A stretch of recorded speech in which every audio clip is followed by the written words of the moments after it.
श्री कृष्णाय नमः। श्री गोपीजनवल्लभाय नमः। श्रीमदाचार्य चरणकमलेभ्यो नमः। श्री गोसाई जी परम दयालवे नमः। श्री गुरुदेवेभ्यो नमः। सच्चिदानंद रूपाय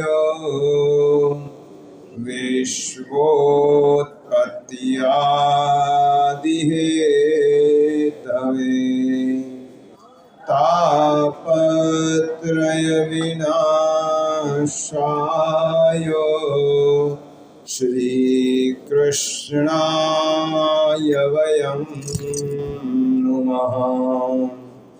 जन्माद्यस्य यतोऽन्वयादितरतः स्यार्थेष्वभिघ्नस्वराट् तेने ब्रह्महृदाय आदिकवये मुह्यन्ति यत्सूरयः।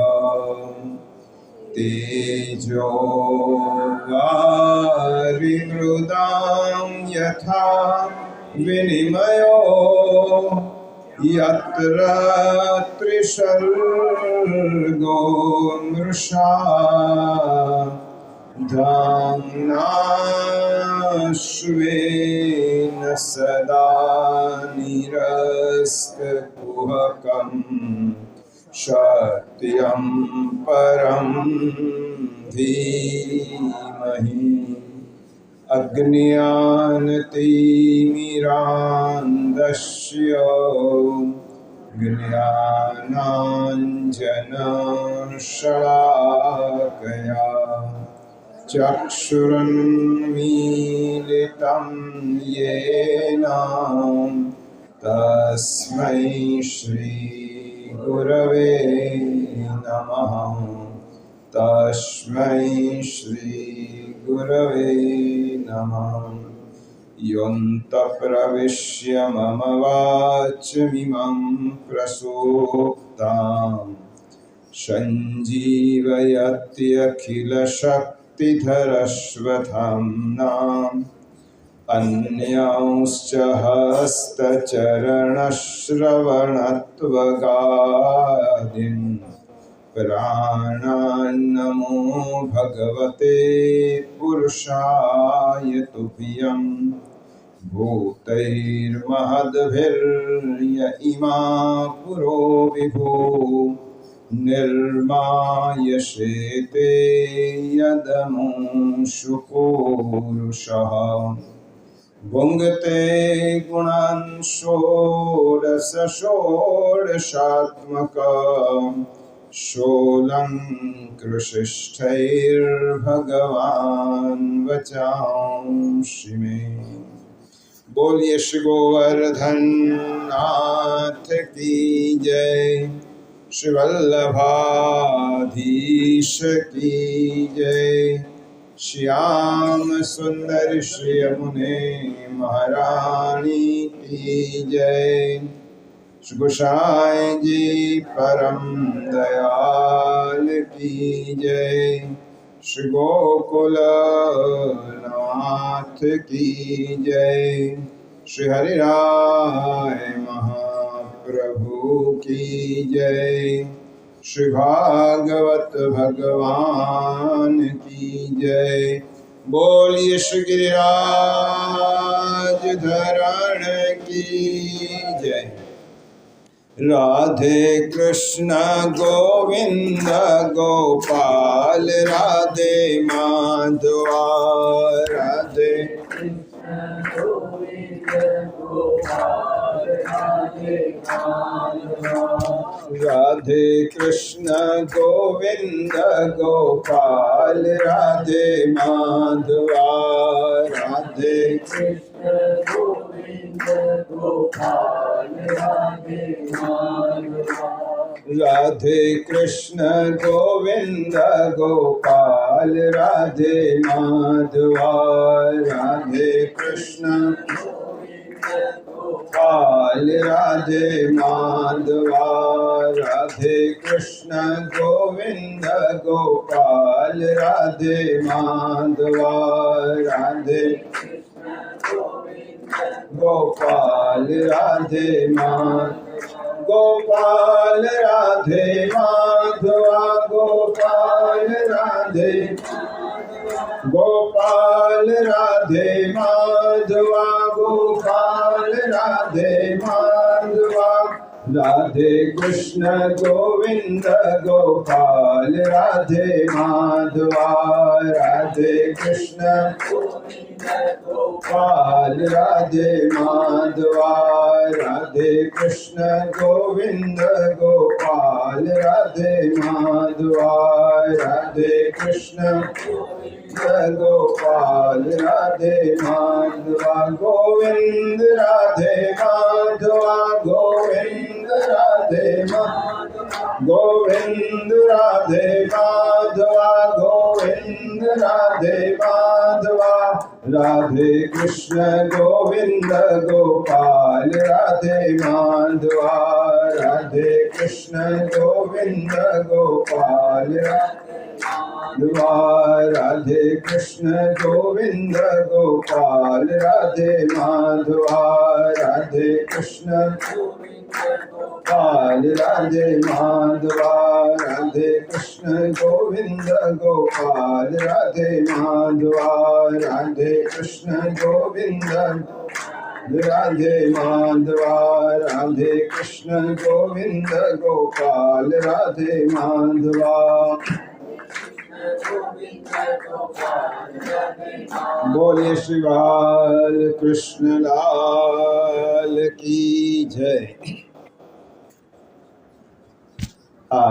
यमुना सत्संग मंडल द्वारा आयोजित 5 दिवसीय श्रीमद् भागवत स्तुति रसपान कथा सत्संग ना द्वितीय दिवसे આપણે શ્રી ઠાકોરજી શ્રી મહાપ્રભુજી શ્રી યમુનાજીના યુગલ ચરણ કમલોમાં સદૈને દંડવત કરી આજના મંગલ સત્સંગનો પ્રારંભ કરીએ તે પૂર્વ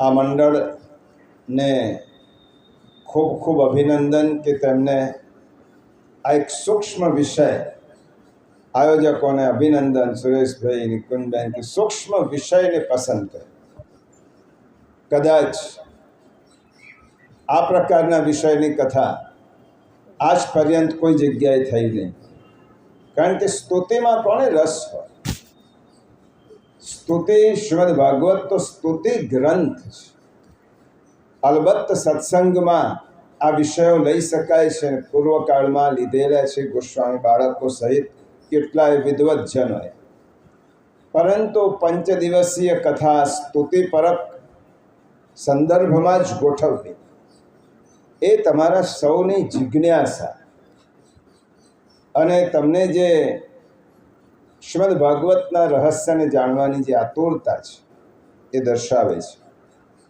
એટલા માટે આપ સૌને ખૂબ ખૂબ અભિનંદન સાધુવાદ। આજે આપણે સ્તુતિનો પ્રારંભ 4 દિવસ પર્યંત પ્રથમ સ્કંદની સ્તુતિ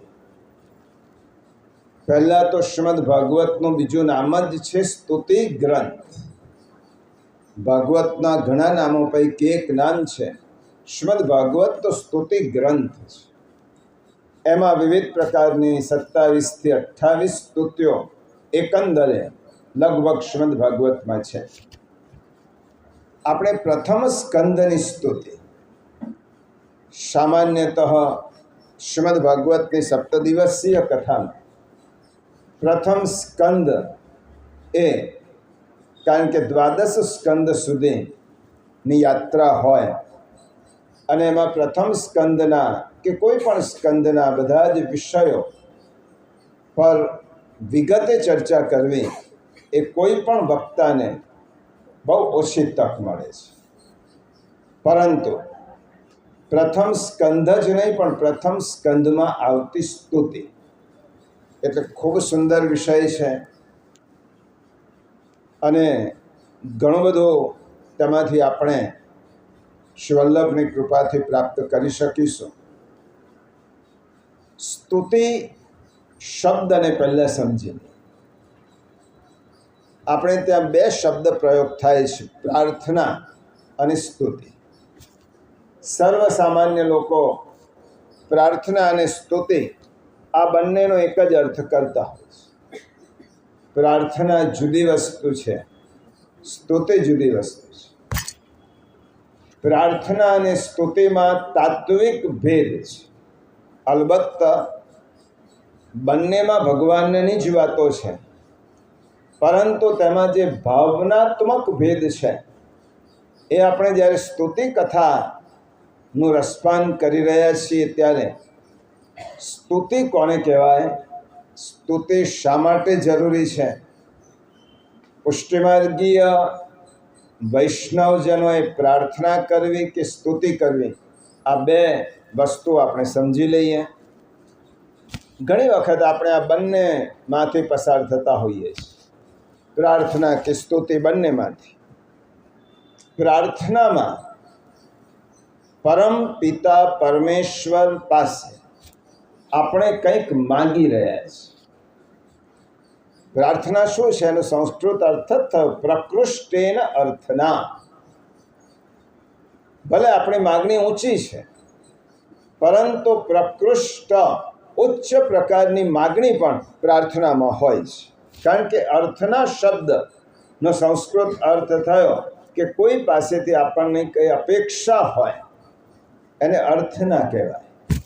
અને પ્રાર્થનામાં ભગવાન પાસેની પ્રકૃષ્ટ અર્થના છે, કંઈક માગણી છે.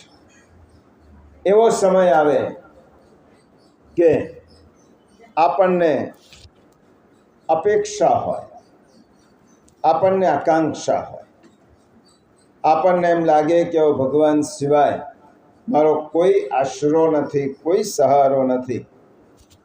ત્યારે હૃદયમાંથી જે શબ્દો નીકળી પડે તે પ્રાર્થનાનું રૂપ લે છે. આપણને એમ લાગે કે બધા જ સહારા નિષ્ફળ ગયા છે, બધા જ સહારા મને કોઈ કામ લાગે એવા નથી અને માત્ર એક જ આપણો સહારો છે. ત્યારે આપણા હૃદયમાંથી ભગવાનની સન્મુખ એમ નીકળી પડે કે પ્રભુ આટલું ધ્યાન રાખજો, આટલું મારું કાર્ય કરજો. આપણે એટલા તદીય વૈષ્ણવ નથી થયા કે આપણે ભગવાન પાસે આવું બોલીએ નહીં, આપણાથી બોલાઈ જાય છે.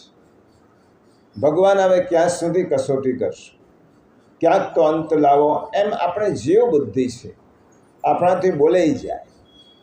પ્રાર્થનામાં અપેક્ષા છે, પ્રાર્થનામાં આકાંક્ષા છે, પ્રાર્થનામાં માગણી છે, પ્રાર્થનામાં યાચના છે.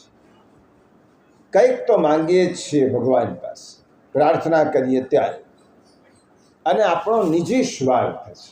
પ્રાર્થનામાં પ્રભુને કોઈ સુખ થતું નથી, એ જીવ બુદ્ધિથી થાય છે. આપણે આપણા સ્વાર્થની પૂર્તિ માટે પ્રભુ પાસે જઈએ છીએ. જોકે શ્રીમદ આદ્ય શંકરાચાર્ય જેવા જ્ઞાનના પ્રકાંડ પંડિત એમને તો આપણી વકીલાત કરી છે. પ્રભુ જીવ બુદ્ધિથી કોઈ જીવ આપણી પાસે કંઈક માગે તેમાં કંઈ ખોટું નથી. આપત સુમગ્ન સ્મરણં ત્વદીય કરોમિ દુર્ગે કરુણાર્ણવેશી નૈત શઠત્વમ મમ ભાવયેથા ક્ષુધા તૃષાર્તા જનનીમ સ્મરંત. પ્રભુ ભૂખ્યો અને તરસ્યો બાળક કોણે યાદ કરે? માને યાદ કરે ને. દીકરો ભૂખ્યો થાય, તરસ્યો થાય તો કોની પાસે આવે? એ મા પાસે. તો જીવ જ્યારે ભૂખ્યો થાય છે, તરસ્યો થાય છે, વિપત્તિમાં ઘેરાઈ જાય છે, તો પ્રભુ આપણી પાસે આવે છે. આપણી પાસે નહીં માગે તો એ કોની પાસે માગશે?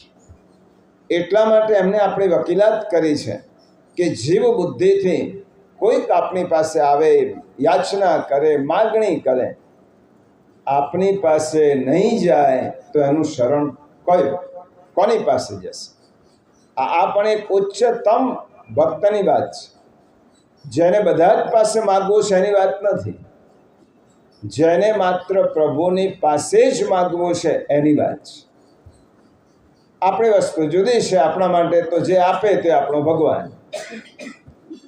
વાર્તા સાહિત્યમાં આવે છે ને, પ્રભુ તને મોજે જીવાય, મોહે જીવાય તે મને. પ્રભુએ કહ્યું કે હવે હું જાઉં છું, કારણ કે હવે તારો આશ્રય બીજો થઈ ગયો. તને આશ્રય આપનારા ઘણા બધા છે, હવે મારી શું જરૂર છે? આ પ્રાર્થના, આ તો ઊંચી કે પ્રભુ પાસે જ માગ. આ શ્રેષ્ઠ અવસ્થા નથી, પરંતુ ઉચ્ચતમ અવસ્થા કહેવાય, ઉચ્ચ અવસ્થા કહેવાય. બીજા પાસે નહીં માગવું, પ્રભુ પાસે જ માગ. પ્રારંભિક સ્તર પર આ વાત પણ બરાબર હશે, પણ પુષ્ટિ માર્ગમાં તો શ્રી મહાપ્રભુજીએ કહ્યું, પ્રભુ પાસે પણ શા માટે માગ? એનાથી પ્રભુ પાસે માગવા માટે આપણે જઈએ છીએ, પ્રભુની પાસે પોતાનો સ્વાર્થ સિદ્ધ કરવા જઈએ છીએ. આપણે ભગવાનનું શરણ સ્વીકારીએ છીએ, કારણ કે પુષ્ટિ માર્ગ શરણાગતિનો માર્ગ છે. એકવાર શરણમાં ગયા, અને શરણમાં ગયા પછી આપણે ભગવાનને એમ કહીએ, ભગવાન આ આપો. શરણમાં ગયા પછી ભગવાનને જાતને સોંપી દીધી, પછી તેને જે કરવું હોય તે કરે. અંતર્યામી સમસ્તાનામ ભાવમ જાનાતિ માનુષ. પ્રભુ તો અંતર્યામી છે. એને બધી જ મારી ખબર છે. મારા કરતાં પણ વિશેષ મારી ખબર જો કોઈને હોય તો તે મારા પ્રભુને છે. એટલા માટે મારા પ્રભુ અંતર્યામી છે. એક વ્યક્તિને એમ થયો આપત્તિમાં કે હું કૃષ્ણને કાગળ લખું. એને એમ થયું કે આટલી બધી વિપત્તિઓ પડે છે, મારી બધી જ વ્યથા હું શ્રી કૃષ્ણને કહું. કાગળ લખ્યો, અને પેન લીધી, કાગળ લીધો. પછી એને વિચાર કર્યો કે પહેલાં કાગળ લખતા પહેલાં સંબોધન કરવું પડે. પ્રભુને શું સંબોધન કર્યું? એને સંબોધન કર્યું અંતર્યામી. પછી એના મનમાં વિચાર આવ્યો, કૃષ્ણને કેમ લખું હું કાગળ? પહેલું લખું જો અંતર્યામી, પછી શું લખું આગળ? કૃષ્ણને કેમ લખું હું કાગળ? કૃષ્ણને કાગળ લખાય જ કેવી રીતે? તે પહેલાં જ લખી દીધું અંતર્યામી. એનો અર્થ જ થયો, પ્રભુ બધું જ જાણો છો, તો બધું જ જાણો છો, તો મારે હવે જણાવવાનું બાકી શું રહ્યું? એટલા માટે પ્રભુને કેવી રીતે કાગળ લખાય, પ્રભુની આગળ વ્યથા કેવી રીતે થાય? એટલા માટે મહાપ્રભુજી વિવેક ધૈર્યાશ્રય ગ્રંથમાં કહે છે, પ્રાર્થના કાર્ય માત્રેપી તતોન્યત્ર વિવર્જયે. પ્રાર્થના કાર્ય માત્રેપી, પોતાના સ્વાર્થ માટે કોઈના પણ દ્વાર ઉપર જઈને યાચના કરવી, માગણી કરવી, એ પછી માણસ હોય કે દેવ હોય. બરાબર સમજો. કોઈના પણ દ્વાર ઉપર જઈને પોતાના માટે માગણી કરવી, એ પછી માણસની પાસે હોય કે દેવની પાસે હોય, એ સર્વથા છોડી દેવું જોઈએ. જો શરણાગત થયા હોય તો. શરણાગત ન થયા હોય, કૃષ્ણ સ્વામીનું શરણ ન સ્વીકાર્યું હોય, તો પછી બધા પાસે માગવાની છૂટ છે. જે આપે તે મારો ભગવાન. એકવાર પ્રભુનું શરણ સ્વીકાર્યું. લૌકિકમાં પણ પત્ની પતિનો સ્વીકાર કરે, ત્યાર પછી કોઈ પણ માગણી પતિ પાસે જ માગે, એ પરપુરુષ પાસે માગે નહીં. એ ભૌતિક સાધન સંપત્તિ હોય તો. લૌકિકમાં જો આટલું સાચું છે, તો અલૌકિકમાં પ્રભુ મારો સ્વામી છે. શ્રી કૃષ્ણ મારો પ્રભુ છે, સર્વ સમર્થ છે. એક વખત કૃષ્ણ તવાસ્મી એમ મેં કહી દીધું, હે કૃષ્ણ, હું તારો છું. પછી મારે બીજા પાસે જવાની માગવાની જરૂર શું? એનો અર્થ એવો નહીં કે કોઈ દેવી દેવતાને વંદન નહીં કરવા. મહાપ્રભુજીએ બહુ દરવાજા ખુલ્લા રાખ્યા છે. આદર બધાને આપો, નમસ્કાર બધાને કરો. નરસિંહ મહેતાએ તો એમ કહ્યું, સકલ લોકમાં સહુને વંદે, નિંદા ન કરે કેની. વંદન કરવામાં, આદર આપવામાં, કારણ કે દેવો પણ આપણાથી મોટા છે. કોઈ આપણાથી મોટું હોય તેનો આદર, સન્માન, એને માન જાળવે, એ વસ્તુ જુદી છે. અને સ્વાર્થવશ એની પાસે જઈએ અને માગણી કરીએ ત્યારે સૌથી પહેલું અનાદર આપણા ઠાકોરજીનો થાય છે. આ મારો થયો અને બીજા પાસે માગે છે. જે મેં એને મારો પોતાનો માન્યો, તો બીજા પાસે શા માટે માગે છે? એટલા માટે પ્રાર્થના કાર્ય માત્રે પી કોઈની પાસે માગવા જવું એ છોડી દેવું જોઈએ. આ મહાપ્રભુજીએ સમજાવ્યું. ગોવર્ધન લીલાનો મુખ્ય એક સિદ્ધાંત, જે 3-4 સિદ્ધાંતો છે તે પૈકીનો એક સિદ્ધાંત છે. ગિરિરાજ ગોવર્ધન પ્રભુ ધારણ કેમ કરે છે? કારણ કે યજ્ઞની તૈયારીઓ ચાલે છે અને બધા જ નંદ બાવા સહિત બધા જ બ્રજવાસીઓ ગિરી ગોવર્ધનના યજ્ઞની તૈયારી કરે છે. એટલે પ્રભુ પૂછે છે, 7 બરસ કો સાંવરો પૂછ તો હે તો તરાલ. બાબા શાની તૈયારી કરો છો? કયા દેવના યજ્ઞની તૈયારી કરો છો? હું જોઉં છું કેટલાય દિવસથી તમે દોડધામ કરો છો. ત્યારે નંદ બાબા કહે છે કે લાલા, આપણે ત્યાં વર્ષોની પરંપરા છે. આપણને ઇન્દ્રદેવ સુખી કરે છે, ઇન્દ્ર વૃષ્ટિ કરે છે, ઇન્દ્ર વરસાદ વરસાવે છે અને ઇન્દ્ર આપણની માગણીઓ પૂરી કરે છે. એટલા માટે તેનો યજ્ઞ કરીએ છીએ, તેનો યજ્ઞ યાજન કરી અને તેને પ્રસન્ન કરીએ છીએ. ઠાકોરજીને લાગ્યું, હું સ્વયં અને પ્રત્યક્ષ અહીં બિરાજમાન છું, જેના હાથ નીચે ઇન્દ્ર સહિત અનેક દેવતાઓ, જેની સ્વયં તેના ચરણા રવિંદ્રની સ્તુતિ કરે છે. એ ઇન્દ્રની પૂજા આ બ્રજવાસીઓ કરે છે, પ્રત્યક્ષ તેમની સામે હોવા છતાં.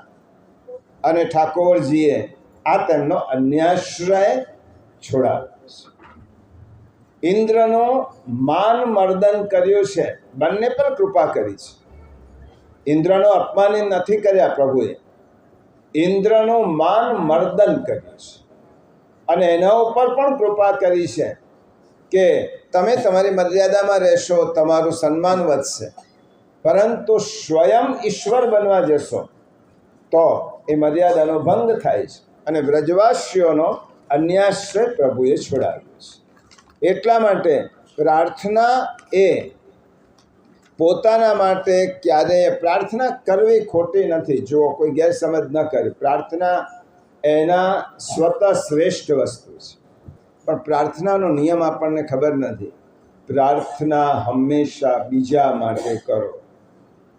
તમે માગણી જ કરવી હોય ને તો બીજા માટે, પોતાના માટે નહીં. પ્રભુ આ જીવને સુખી કરશે, પ્રભુ આની વિપત્તિ ટાળજે. બીજા માટે કરેલી પ્રાર્થના પ્રભુ વધારે સાંભળે છે, પોતાના માટે કરેલી નહીં. એટલે પ્રાર્થના જરૂર કરવાની, પરંતુ એ પ્રાર્થનામાં યાચના, માગણી પોતાના નિજી સ્વાર્થની ન હોય અને બીજાના શ્રેય માટે. એટલા માટે તો આપણે ઉપનિષદમાં સર્વેત્ર સુખિનઃ સંતુ, સર્વે સંતુ નિરામયઃ, સર્વે ભદ્રાણી પશ્યન્તુ, મા કશ્ચિત દુઃખમાપ્નુયાત. સર્વદા સૌ સુખીતાઓ, સમતા સહુ સમાચરો, સર્વત્ર દિવ્યતા વ્યાપો, સર્વત્ર શાંતિ વિસ્તર. આ પ્રાર્થના આપણે કરીએ છીએ, આ વિશ્વ પ્રાર્થના છે. બધાનું સુખ થાય, પ્રભુ બધાને આનંદ થાય, બધા સુખી રહે.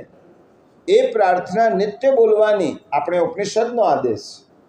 કારણ કે તમે સૌનું કલ્યાણ ઈચ્છશો તો પ્રભુ પ્રસન્ન થશે. કારણ કે સર્વનું કલ્યાણ ઈચ્છવાની ભાવના ઠાકોરજીની કૃપા વગર આવતી નથી. આપણે પાડોશીનું પણ કલ્યાણ ઈચ્છતા નથી, તો બધાની વાત કઈથી આવી?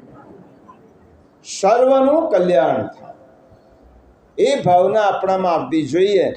એટલા માટે પુષ્ટિ માર્ગમાં પ્રાર્થના નહીં પણ સ્તુતિ છે. હવે સમજો, સ્તુતિ પુષ્ટિ માર્ગમાં સ્તુતિ છે.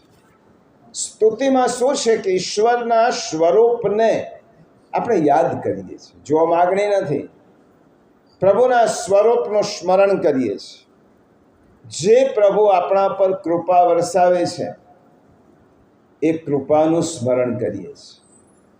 પ્રભુએ આપણા પર જે પ્રેમ કર્યો છે એ પ્રેમનું સ્મરણ કરીએ છીએ. પ્રભુ તે મને આટલો બધો સાચવ્યો એનું સ્મરણ કરીએ છીએ. પ્રાર્થનામાં બીમાર થઈએ અને ભગવાનને કહીએ કે તે મને બીમાર પાડ્યો, એ મારી બીમારી દૂર કર, એ પ્રાર્થના છે. પણ સ્તુતિમાં પ્રભુને એમ કહેવાનું હોય, આટલા વખત તે મને સારો રાખ્યો, એટલા માટે પ્રભુ આપનો ઉપકાર. તે મને આટલા વર્ષો સુધી સાચવ્યો, એટલા માટે હું તારા સ્મરણને, તારી કૃતજ્ઞતાપૂર્વક તને વંદન કરું છું. આપવા માટે યાદ કરવો, પ્રભુને આપવા માટે યાદ કરવો, એનું નામ પ્રાર્થના. અને આપ્યા પછી સ્મરણ કરવું, એનું નામ સ્તુતિ. આપવા માટે પ્રભુને યાદ કરવો એ પ્રાર્થના કહેવાય. આપ્યા પછી પ્રભુને થેન્ક યુ કહેવું, પ્રભુને કહેવું કે પ્રભુએ બહુ જ કૃપા કરી છે, એનું નામ સ્તુતિ કહેવાય. સ્તુતિમાં કૃપાનું સ્મરણ છે. સ્તુતિમાં પ્રભુના ગુણગાન છે. કૃપાનું પણ સ્મરણ છે, પ્રભુના ગુણગાન છે. સ્તુતિ કરતા 3 વાતો આપણા હૃદયમાં આવવી જોઈએ. 3 પ્રકારની લાગણી ઉદ્ભવવી જોઈએ. પહેલું, સ્તુતિ કરતાં કરતાં વાણી ગદગદિત થઈ જાય. આ પહેલું, કોઈ પણ સ્તુતિ કરો ત્યારે વાણી ગદગદિત થઈ જવી જોઈએ.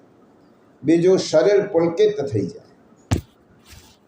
અને ત્રીજું, મન આનંદથી ભરાઈ જાય, મન આનંદિત થઈ જાય. સ્તુતિ કરતી વખતે આપણી વાણીમાં ગદગદિત થાય, શરીર પુલકિત થાય અને મન ભાવથી ભરાઈ જાય. એક એક શબ્દ એવો નીકળે કે જાણે હૃદયના ઊંડાણમાંથી નીકળ્યો છે. એક એક શબ્દ એવો નીકળવો, અભિવ્યક્ત થવો જોઈએ કે હૃદયની અંદરથી નીકળેલો શબ્દ છે. સ્તુતિમાં જેવો સ્નેહ તેવા શબ્દો નીકળે છે. આપણો પ્રભુ માટે જેવો સ્નેહ છે એવા શબ્દો નીકળે, જેવો ભાવ છે એવી ભાષા નીકળે. અને આપણું જેવું અંતર છે તેવી આપણી અભિવ્યક્તિ થાય. સ્તુતિમાં આપણું હૃદય બોલે છે, જીભ બોલતી નથી. હૈયું બોલે છે, હોઠ બોલતા નથી. હૈયામાંથી જે શબ્દો નીકળે પ્રભુના ગુણગાન માટે, એને સ્તુતિ કહેવાય. સ્તુતિ આનંદને પજાવનારી હોય છે. સ્તુતિથી શું મળે? સ્તુતિથી જો કંઈ મળતું હોય તો આનંદ મળે. મેં મારા પ્રભુના ગુણગાન ગાયા છે, અને ગુણગાન ગાવાથી જે મળે એ બીજા કશાથી ન મળે. પ્રભુને આનંદિત થાય અને આપણે આનંદ થાય. સ્તુતિમાં શબ્દો ગોઠવવા પડતા નથી. સ્તુતિ તો કાલાવાલા છે, અને માતાની પાસે બાળક કાલાવાલા કરે ત્યારે કે વ્યાકરણ શોધવા ના જાય, વ્યાકરણ કે ડિક્શનરી શોધવા. એ તો બાળકને જે મા પાસે આવીને બોલવું હોય એ બોલે. એમાં શબ્દો, એમાં વ્યાકરણ એ મહત્વનું નથી, ભાવ મહત્વનો છે. રામાયણમાં એક પ્રસંગ છે. શ્રી રામની પ્રશંસા વેદો કરે છે. જેવી રીતે ભાગવતમાં વેદ સ્તુતિ છે, ઠાકોરજીની સ્તુતિગાન વેદો કરે છે, એવી રીતે રામાયણમાં પ્રભુ રામની પ્રશંસા કરવા માટે વેદો આવે છે. વેદો પ્રભુ રામના ગુણગાન ગાય છે. ગોસ્વામી તુલસીદાસજી આ પ્રસંગનું ખૂબ સુંદર વર્ણન કર્યું છે. બૈન તેય સુન શંભુ તબ આએ જહાં રઘુબીર વિનય કરત ગદ ગદ ગીરા. તુલસીદાસજી વર્ણન કરે છે કે વેદોની સ્તુતિ પૂરી થઈ અને પછી ત્યાં શિવજી પધાર્યા છે. કાકભૂષુંડીજી આ રામાયણની કથા કરે છે. શિવજી ત્યાં પધાર્યા છે, વાણી ગદગદિત થઈ છે. સ્તુતિ છે આ. શિવજીની વાણી ગદગદિત થઈ અને રામની સ્તુતિ કરવા લાગ્યા. શરીર પુલકાવલીથી ભરાઈ ગયું, અત્યંત આનંદ વિભોર થયા અને વાણીમાં રસ હતો, શરીર આનંદથી ભરાયું હતું અને મન ભાવથી ભરાયેલું હતું. આને કહેવાય સ્તુતિ. આ સ્તુતિ ભક્તિ માર્ગમાં સ્તુતિ થાય, જ્ઞાન માર્ગ અને કર્મ માર્ગમાં પ્રાર્થના થાય. ભક્તિ માર્ગમાં સ્તુતિનું મહત્વ છે, કારણ કે ભક્તિ એ માગવાનો વિષય જ નથી. માગવાનો ભક્તિમાં આવતો જ નથી. શા માટે માગવું? હું તો શરણાગત છું. પ્રભુનું માગવું જ હોય. પુષ્ટિ માર્ગમાં તો પ્રભુનું સુખ. મારે મારું સુખ માગવું નથી. જે પોતાનું સુખ માગે એ સ્તુતિ ના કહેવાય, એ પ્રાર્થના કહેવાય. એટલા માટે સ્તુતિ અને પ્રાર્થનાનો ભેદ સમજો. પોતાનું સુખ માગવું એનું નામ પ્રાર્થના અને પ્રભુનું સુખ માગવું એનું નામ સ્તુતિ. આપણે પ્રભુના સુખની યાચના કરીએ છીએ. એટલા માટે શ્રીમદ ભાગવત તો ભક્તિશાસ્ત્રનો બેજોડ ગ્રંથ છે, અદ્ભુત ગ્રંથ છે અને તેમાં સ્તુતિ છે. પ્રથમ સ્કંદની સ્તુતિ માં પ્રથમ સ્કંદમાં 4 સ્તુતિ આવે છે. એમાં 2 સ્તુતિ બહુ પ્રચલિત છે, જે ભાગવતના તમામ કથાકારો પોતાની કથામાં એનો સંક્ષિપ્ત કે વિગતે ઉલ્લેખ કરતા હોય છે. એમાં જે કુંતી સ્તુતિ છે અને ભીષ્મ સ્તુતિ છે એનો ઉલ્લેખ સર્વસામાન્ય બધી જ કથાઓમાં આપણે ઓછે વત્તે અંશે સાંભળતા હોઈએ છીએ. આગળ 2 સ્તુતિ છે, નાની છે, ઉત્તરા સ્તુતિ અને અર્જુન સ્તુતિ. આ પ્રથમ સ્કંધમાં આ 4 સ્તુતિ, અર્જુને કરેલી સ્તુતિ, ઉત્તરાએ કરેલી સ્તુતિ અભિમન્યુની પત્ની, કુંતી માતાની સ્તુતિ અને ભીષ્મ દાદાએ કરેલી સ્તુતિ. આ 4 સ્તુતિ છે. શાસ્ત્રો એમ કહે છે 3 સમયે તો પ્રભુનું સ્મરણ કરવું જ જોઈએ. સુખાવસાને ઇદમેવ સારમ, દુઃખાવસાને ઇદમેવ જ્ઞેયમ, દેહાવસાને ઇદમેવ જાપ્યમ, ગોવિંદ દામોદર માધવેતિ. સુખાવસાને સુખ આપ્યું હોય ત્યારે સુખનો સાર એ પ્રભુ છે એમ સમજો. દુઃખાવસાને દુઃખમાં પ્રભુનું જ્ઞેય, પ્રભુને જ જાણવા જોઈએ. અને દેહાવસાને ઇદમેવ જાપ્યમ, જ્યારે મૃત્યુ નજીક હોય ત્યારે પ્રભુનું જ સ્મરણ કરવું જોઈએ. અલબત્ત શરીર છોડતી વખતે પ્રભુનું સ્મરણ કરવું એટલું સહેલું હોતું નથી. એ ક્યારે થાય એ પછી જ્યારે વિષય આવશે ત્યારે જોઈશું. પ્રથમ સ્કંદ 7મો અધ્યાય શ્લોક 22 થી 25 અર્જુનની સ્તુતિ હું બોલાવું છું. પહેલાંની ભૂમિકા સમજી લઈએ.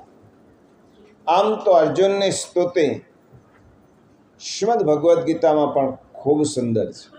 ભગવદ્ ગીતા તો અર્જુન અને શ્રી કૃષ્ણ વચ્ચેનો જ સંવાદ છે, નર અને નારાયણ વચ્ચેનો સંવાદ છે.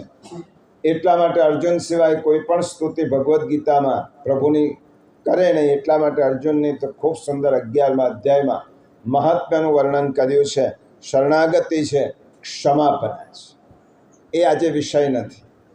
આજે શ્રીમદ ભાગવતના 11મા અધ્યાયના 36 થી 46 શ્લોક જે ગીતામાં એ અર્જુનની સ્તુતિ છે. આપણે ગીતા કથા વખતે થોડુંક વિવરણ કર્યું હતું. બને તો આ 11 શ્લોક નિત્ય આપણા પાઠમાં ભણી લેવા જોઈએ. કારણ કે અર્જુને એટલી બધી પ્રભુનું મહત્વ સમજ્યા. ક્યારે સ્તુતિ કરી છે? 2 મિનિટ માટે અર્જુનની આ વાત નીકળી છે, અર્જુનની સ્તુતિની. ત્યારે કહું, એક તરફ પ્રભુનું વિશ્વરૂપ છે, સમગ્ર વિશ્વનું દર્શન પ્રભુ અર્જુનને 11મા અધ્યાયમાં કરાવી રહ્યા છે. આજ સુધી હમણાં સુધી અર્જુન જેને પોતાના મિત્ર સખા સારથી સમજતો હતો એ અર્જુનને લાગ્યું વિશ્વરૂપ દર્શન જોયા પછી, પ્રભુ આટલો બધો મોટો તું મારી સાથે આટલો બધો નાનો થયો, તે મારા પૂર્ણ પુરુષોત્તમ પરમાત્મા જેના એક એક રૂવાટામાં અનંત કોટી બ્રહ્માંડ સમાવિષ્ટ છે, એક સામાન્ય જીવ માટે આટલો બધો નાનો થઈ અને મને પ્રભુ મેં તમને ઓર્ડર કર્યો, સેનયોર ભયોર મધ્યે રથમ સ્થાપયમેચ્યુત, મારો રથ બે સેનાઓની વચ્ચે લઈ જાઓ. તે વખતે મને ભાન નહોતો કે હું જે ઓર્ડર કરું છું એ કોણ છે. હવે ખબર પડી પ્રભુ આટલા મોટા છો. સખેતિ મત્વા પ્રશભમ યદુક્તમ, હે કૃષ્ણ હે યાદવ હે સખેતિ અજાનતા મહિમાનંત વેદમ મયા પ્રમાદા પ્રણયેન વા. સખેતિ મત્વા મેં તમને સખા માન્યા, પ્રશભમ યદુક્તમ હે યદુઓમાં શ્રેષ્ઠ મેં તમને સખા માન્યા. સખેતિ મત્વા પ્રશભમ યદુક્તમ, મેં ક્યારેક તમને હે કૃષ્ણ હે માધવ હે યાદવ એમ કહીને સંબોધન કર્યું. પ્રભુ મને ક્ષમાપણા કરજો કે હું આપના મહાત્મ્યને ઓળખી શક્યો. યચ્ચા વહાસાર્થમ સત્કૃતોષી વિહાર શય્યા શનભોજનેશ, સૈયામાં ક્યારેક સાથે બેઠા આવીશું અને મેં મશ્કરી કરી હશે, તમે ક્યારેક જમતી વખતે તમે મને આગ્રહ કરતા હશો ને મેં ના પાડી હશે ને હું તમને આગ્રહ કરતો હોઈશ અને તમે ના પાડી હશે ત્યારે હું તમારા પર ગુસ્સે થયો હોઈશ.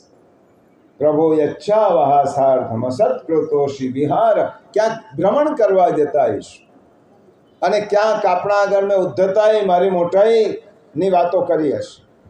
કેટલાય અપરાધો પ્રભુ મારાથી થયા જ છે, એ બધો જ ક્ષમા કર પ્રભુ. હવે હું સમજ્યો છું પિતાસી લોકસ્ય ચરાચરસ્ય ત્વમસ્ય પૂજ્યસ્ય ગુરુર ગરીયા નત્વત સમોસ્ત્યભ્યધિકત કુતોન્યો લોકત્રયેપ્ય પ્રતિમ પ્રભા. પ્રભુ પિતાસી, તમે પિતા છો. પિતા છો એટલું જ નહીં, આ જગતના ગુરુના પણ ગુરુ છો. પ્રભુ આપના સમાન બીજું કોઈ છે નહીં, તો આપણાથી ચડિયાતું તો બીજું કોણ હોવાનું છે. આ મહાત્મ્ય છે, શરણાગતિ છે. પ્રભુ હું આપની શરણમાં આવ્યો છું, મારો સ્વીકાર કરો. હું જેવો છું તેવો આપનો છું.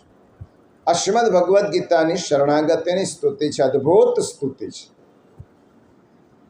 અર્જુન શ્રીમદ ભાગવતમાં જ્યારે સ્તુતિ કરે છે ત્યારે તેનો સંદર્ભ થોડો જુદો છે, પણ એ જ્યારે ભાગવતની સ્તુતિ કથા આપણે સાંભળીએ છીએ ત્યારે એનો ઉલ્લેખ કરવો રહ્યો. હવે સુત પુરાણી બીજા સ્કંદમાં સુખદેવજી આવતા નથી. જુઓ, સુખદેવજી તો બીજા સ્કંદ, પ્રથમ સ્કંદમાં સુખદેવજી નથી આવતા, દ્વિતીય સ્કંદથી પ્રભુ સુખદેવજીનો કથાનો પ્રારંભ થાય છે. તો પ્રથમ સ્કંદની કથા સુતપુરાણી શૌનકાદિ ઋષિઓને કરે છે.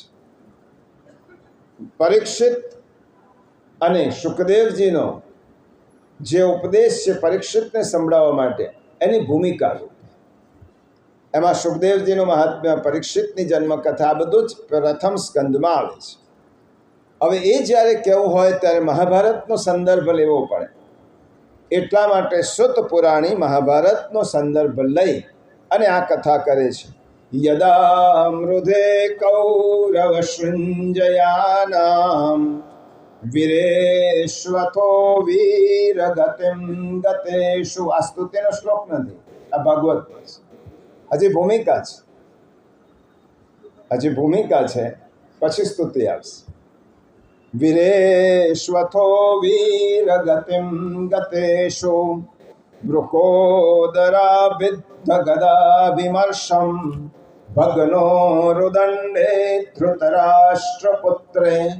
પ્રસંગ એવો છે, સુતપુરાણી સૌનકાદિ ઋષિઓને કહે છે કે હે ઋષિવરો, પોતાના પુત્રોના હત્યારાને પકડવા માટે જ્યારે ક્યારે?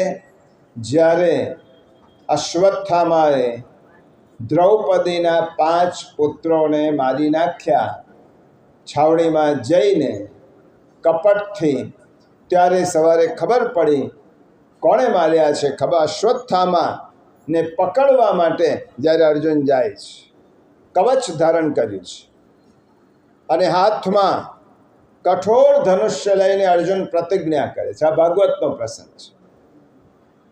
જે મહાભારત મૂળ મહાભારતનો પણ ભાગવતમાં સુત પુરાણીએ કહેલો છે. જતા પહેલા અર્જુન પ્રતિજ્ઞા કરે છે. જો આ તો ક્ષત્રિય હતો અર્જુન, પોતાના 5 પુત્રોની હત્યા થઈ છે પાંડવોના, અને દ્રૌપદી સમક્ષ પ્રતિજ્ઞા કરે છે, હું જ્યારે તે આતતાઈ અધમ બ્રાહ્મણનું મસ્તક એટલે અશ્વત્થામા ગાંડીવ ધનુષ્યના બાણોથી કાપીને તને ભેટ આપીશ અને તેના પર પગ મૂકીને તો પુત્રોની અંત્યેષ્ટિ ક્રિયા કરજે, અને આ મારી પ્રતિજ્ઞા છે, એ નહીં કરી શકો તો હું જીવિત નહીં. આ મારી પ્રતિજ્ઞા લઈને જાઉં છું. એ દ્રૌપદી, આ 5 પુત્રોના હત્યારા અધમ બ્રાહ્મણને એનું મસ્તક છેદીને હું તારી પાસે લાવીશ. એના મસ્તક પર પગ મૂકીને તે આ પુત્રોની અંત્યેષ્ટિ કરજે, ત્યારે તારું વેર, ત્યારે બદલો લેવાશે. અર્જુન અશ્વત્થામાની સાથે કૃષ્ણ છે. પાંડવો જ્યાં જ્યાં હોય ત્યાં કૃષ્ણ હોય, એટલા જ માટે પાંડવોને પ્રત્યેક જગ્યાએ યશ મળે છે. પાંડવો, અર્જુન ગયા છે અને કૃષ્ણ ભગવાન સાથે છે. અર્જુન અશ્વત્થામાની પાછળ દોડે. અશ્વત્થામાએ જોયું કે અર્જુન મારી પાછળ રથ લઈને દોડે છે, અને મહાદેવજીના, અહીં ભાગવતમાં ઉપમા આપી છે કે મહાદેવજીના ડરથી જેવી રીતે સૂર્ય દોડતો હતો. હવે શ્રુત પુરાણીએ તો આટલું કહી દીધું, પણ પાછી એની આ સૂર્ય ક્યારે મહાદેવજીના ડરથી દોડ્યો હતો? તો એવો એક પ્રસંગ છે કે મહાદેવજીના ક્રોધનું આખ્યાન વામન પુરાણમાં છે, આ ભાગવતમાં નથી. વિદ્યુન્માલી નામનો મહાદેવનો એક ભક્ત, કોઈ રાક્ષસ મહાદેવજીનો ભક્ત હતો. મહાદેવજીની ખૂબ એને આ કઠોર તપ કર્યું પ્રસન્ન કરવા માટે, અને મહાદેવજીએ તેને સોનાનું વિમાન આપ્યું, વરદાન. અને હવે આ વિદ્યુન્માલી સૂર્યની પાછળ દોડ્યો. ત્યારે સૂર્યએ તે આપેલા વિમાનને બાળીને, પોતાની ગરમીથી બાળીને ભસ્મ કર્યું. અને તે વખતે મહાદેવજીને ખબર પડી, વિદ્યુન્માલીએ કહ્યું કે તમારું જ આપેલું વિમાન આ સૂર્યએ બાળીને ખલાસ કર્યું છે.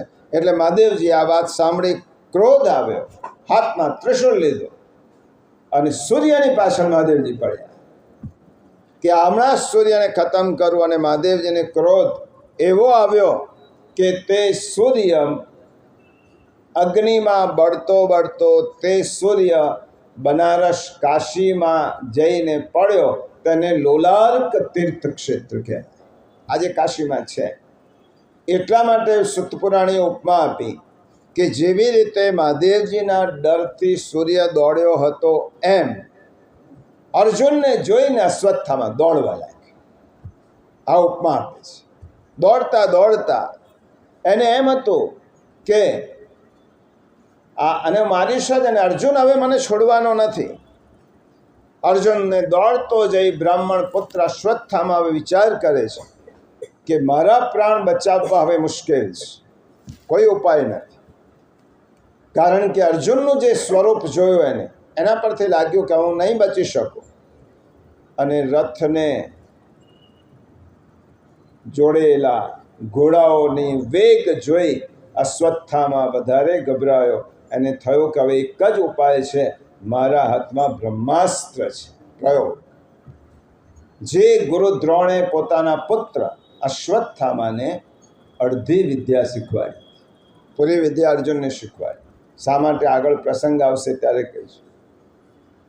અને એ અશ્વત્થામાને થયું બ્રહ્માસ્ત્રનું આવાહન કર્યું. હવે એક જ ઉપાય, આપતકાલીન જીવ બચાવવા માટે અશ્વત્થામાએ બ્રહ્માસ્ત્રનું આવાહન કર્યું. બ્રહ્માસ્ત્ર પાછું વાળવાનું એને આવડતું નહોતું, એને માત્ર છોડવાનું આવડતું. અને જે વસ્તુ આપણને પાછી વાળતા ન આવડતી હોય તેનો ઉપયોગ કરવો નહીં. વાણી આપણને પાછી વાળતા નથી આવડતી તો વાણીનો દુરુપયોગ કરવો નહીં. બોલાયેલા શબ્દો, છૂટેલું તીર ક્યારે પાછું વળતું નથી. એટલા માટે બહુ વિવેકપૂર્વક એનો ઉપયોગ કરવો. બ્રહ્માસ્ત્ર છોડ્યો.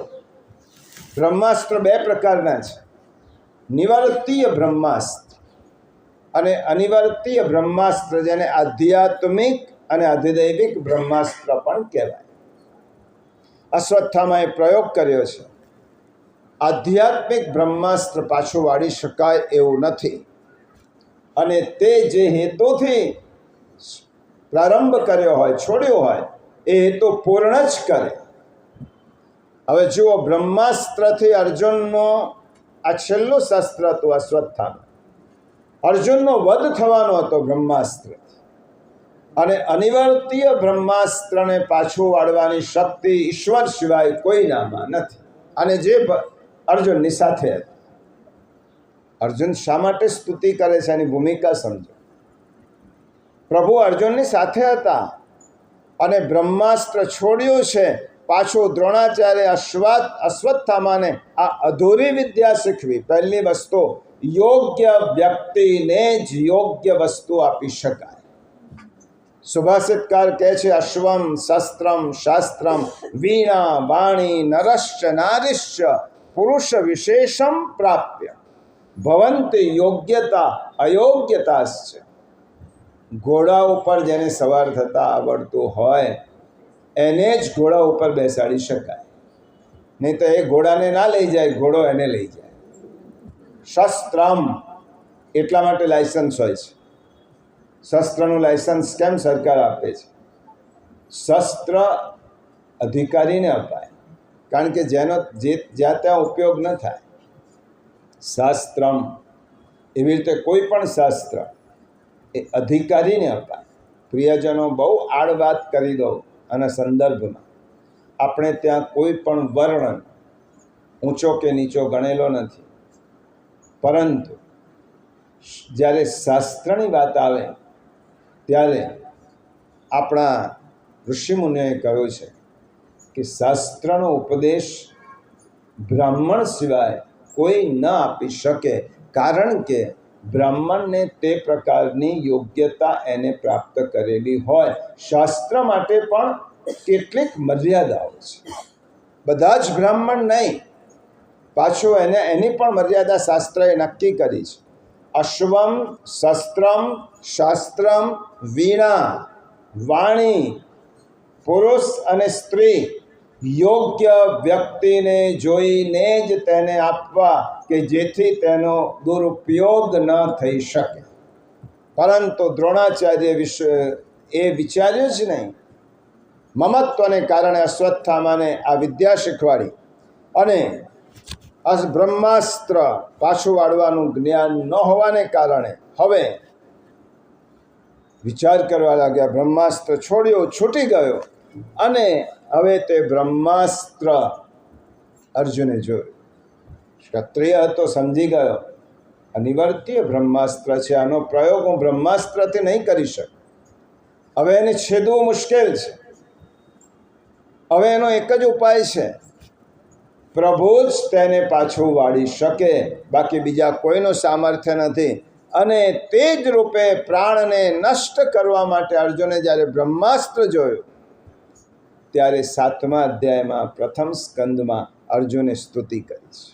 જુઓ, દુઃખમાં સ્તુતિ બે જણે કરી છે, અર્જુને અને ઉત્તરાએ.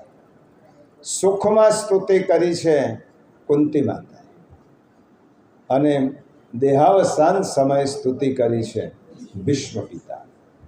આ 3 સમયની સ્તુતિ છે. સુખાવસાને ઇદમેવ સારમ, દુઃખાવસાને ઇદમેવ અગ્નિ. અને દુઃખમાં સામાન્ય છે, સ્તુતિ બધા જ કરે, પ્રભુને યાદ કરે. દુઃખ મેં સુમિરન સબ કરે, સુખ મેં કરે ન કોઈ. જો સુખ મેં સુમિરન કરે તો દુઃખ કાહે કો હોય. દુઃખમાં તો પ્રભુને બધા જ યાદ કરે, પણ અર્જુન તો પ્રભુનો અંતરંગ હતો અને અર્જુન પ્રભુ માટે અંતરંગ હતો. મારા સખાઓ પર દુઃખ આવ્યું છે, અર્જુન પર દુઃખ આવ્યું છે અને પ્રભુએ વિચાર્યું અને તે વખતે સ્તુતિથી પ્રભુ પ્રસન્ન થાય, પ્રસન્નતા લાવવા માટે સ્તુતિ થાય અને અર્જુને સ્તુતિ કરતા પહેલાં પ્રભુને 2 સંબોધન કર્યા છે, વિષ્ણુ અને જિષ્ણુ. આ સ્તુતિની આગળનો શ્લોક છે, તમારા ઝેરોક્સમાં નહીં હોય. વિષ્ણુ અને જિષ્ણુ. વિષ્ણુ સંબોધન એટલા માટે કર્યું છે, પ્રભુ આપ સર્વવ્યાપક છો. વિષ્ણુનો અર્થ શું થાય? વ્યાપક. તે વિષ્ણુ, આપ સર્વવ્યાપક છો અને બધાના પાલક છો, એટલા માટે મારું રક્ષણ કરો.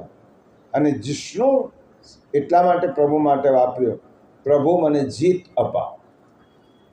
મારું રક્ષણ કરો એટલું જ નહીં, અશ્વત્થામાંથી બચવા નથી નીકળ્યો, અશ્વત્થામાનો વધ કરવા નીકળ્યો છું, એટલા માટે મારું રક્ષણ પણ કરો અને મને જીત પણ અપાવો. એટલા માટે વિષ્ણુ અને જિષ્ણુ આ 2 શબ્દનો પ્રયોગ કર્યો છે. હવે જુઓ, અર્જુનની સ્તુતિ પહેલાં આપણે બોલી લઈએ. ઝેરોક્સમાં પહેલું જ પાન.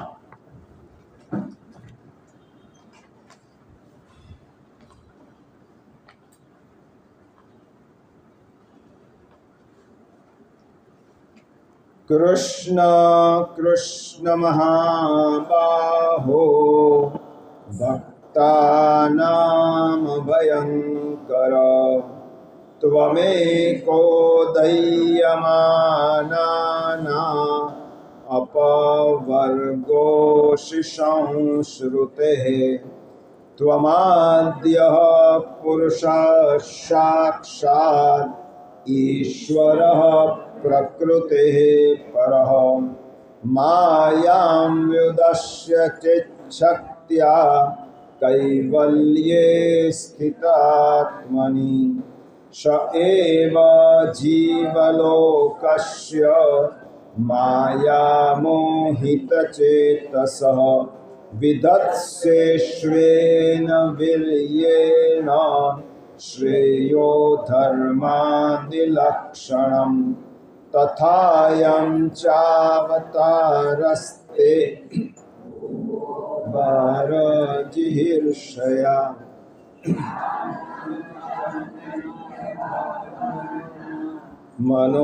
मनोद्यानाय चाशकृत् किमिदं स्वीकृतो वेत्ति देवदेवस्य वेद्म्यहं सर्वतोमुखमायाति.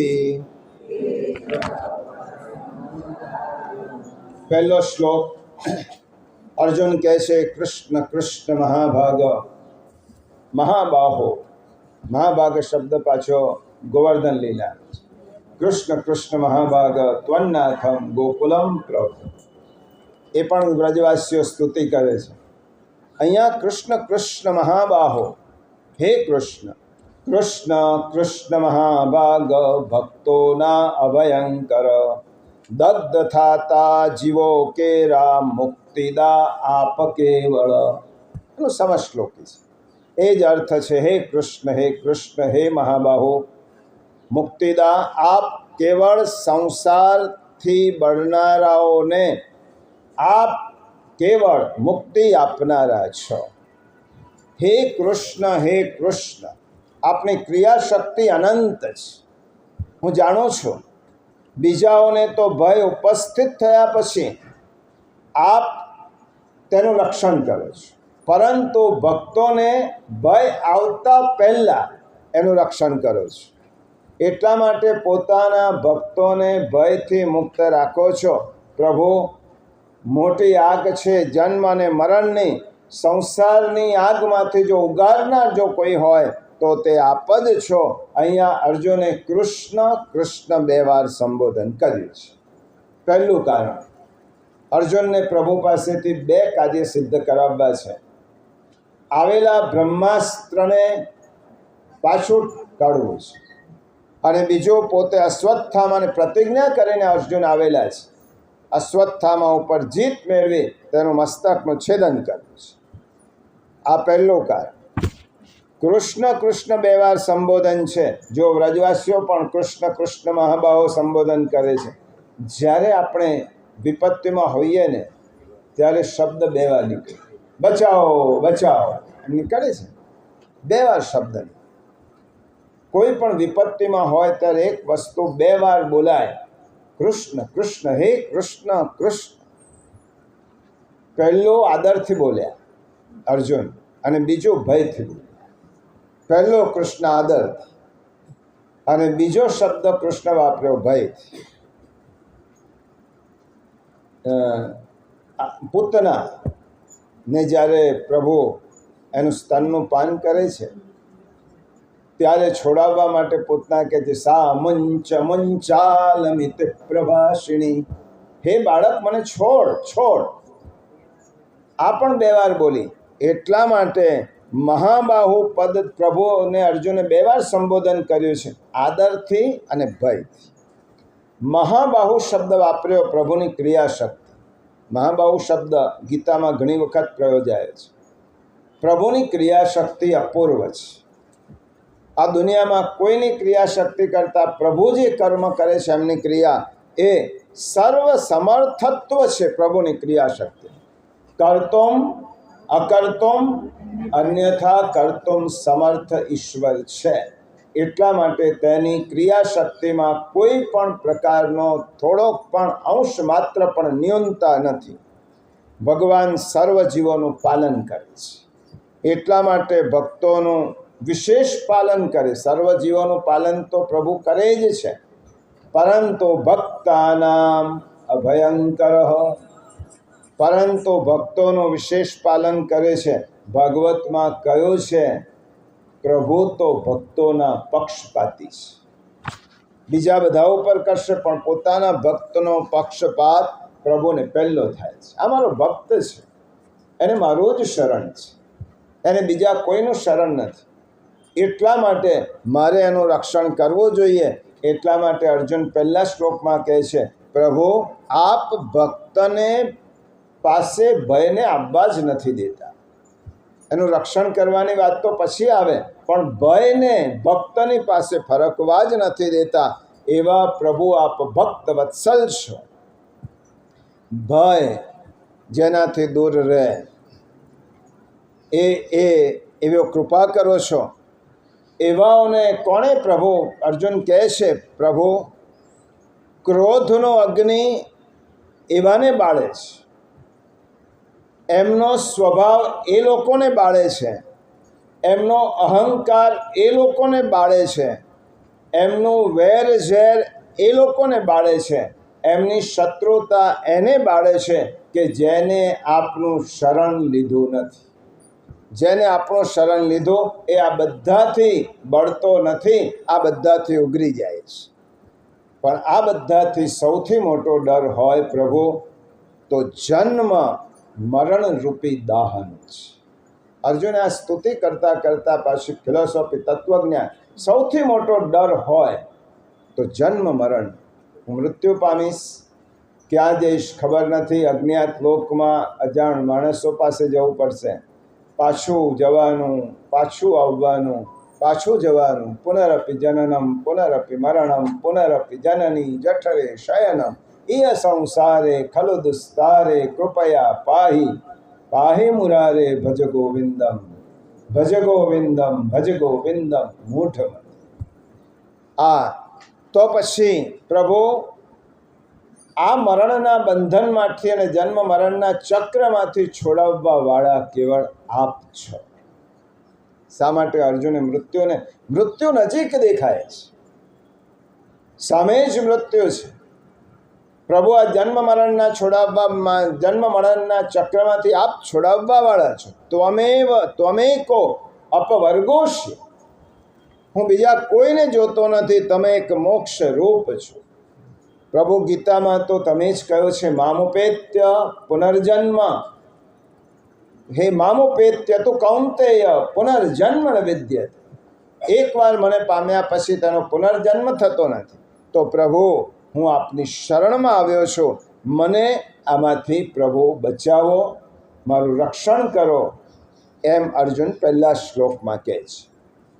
બીજા શ્લોકમાં અર્જુન કહે છે, ત્વમાદ્ય પુરુષ સાક્ષાત ઈશ્વર પ્રકૃતે પરઃ માયામ વ્યુદશ્ય ચિત શક્ત્યા કૈવલ્યે સ્થિતાત્મનિ. છો આદિ પુરુષ સાક્ષાત ઈશ પ્રકૃતિથી પર માયા રાસ સ્વશક્તિથી કરી કૈવલ્યમાં સ્થિત.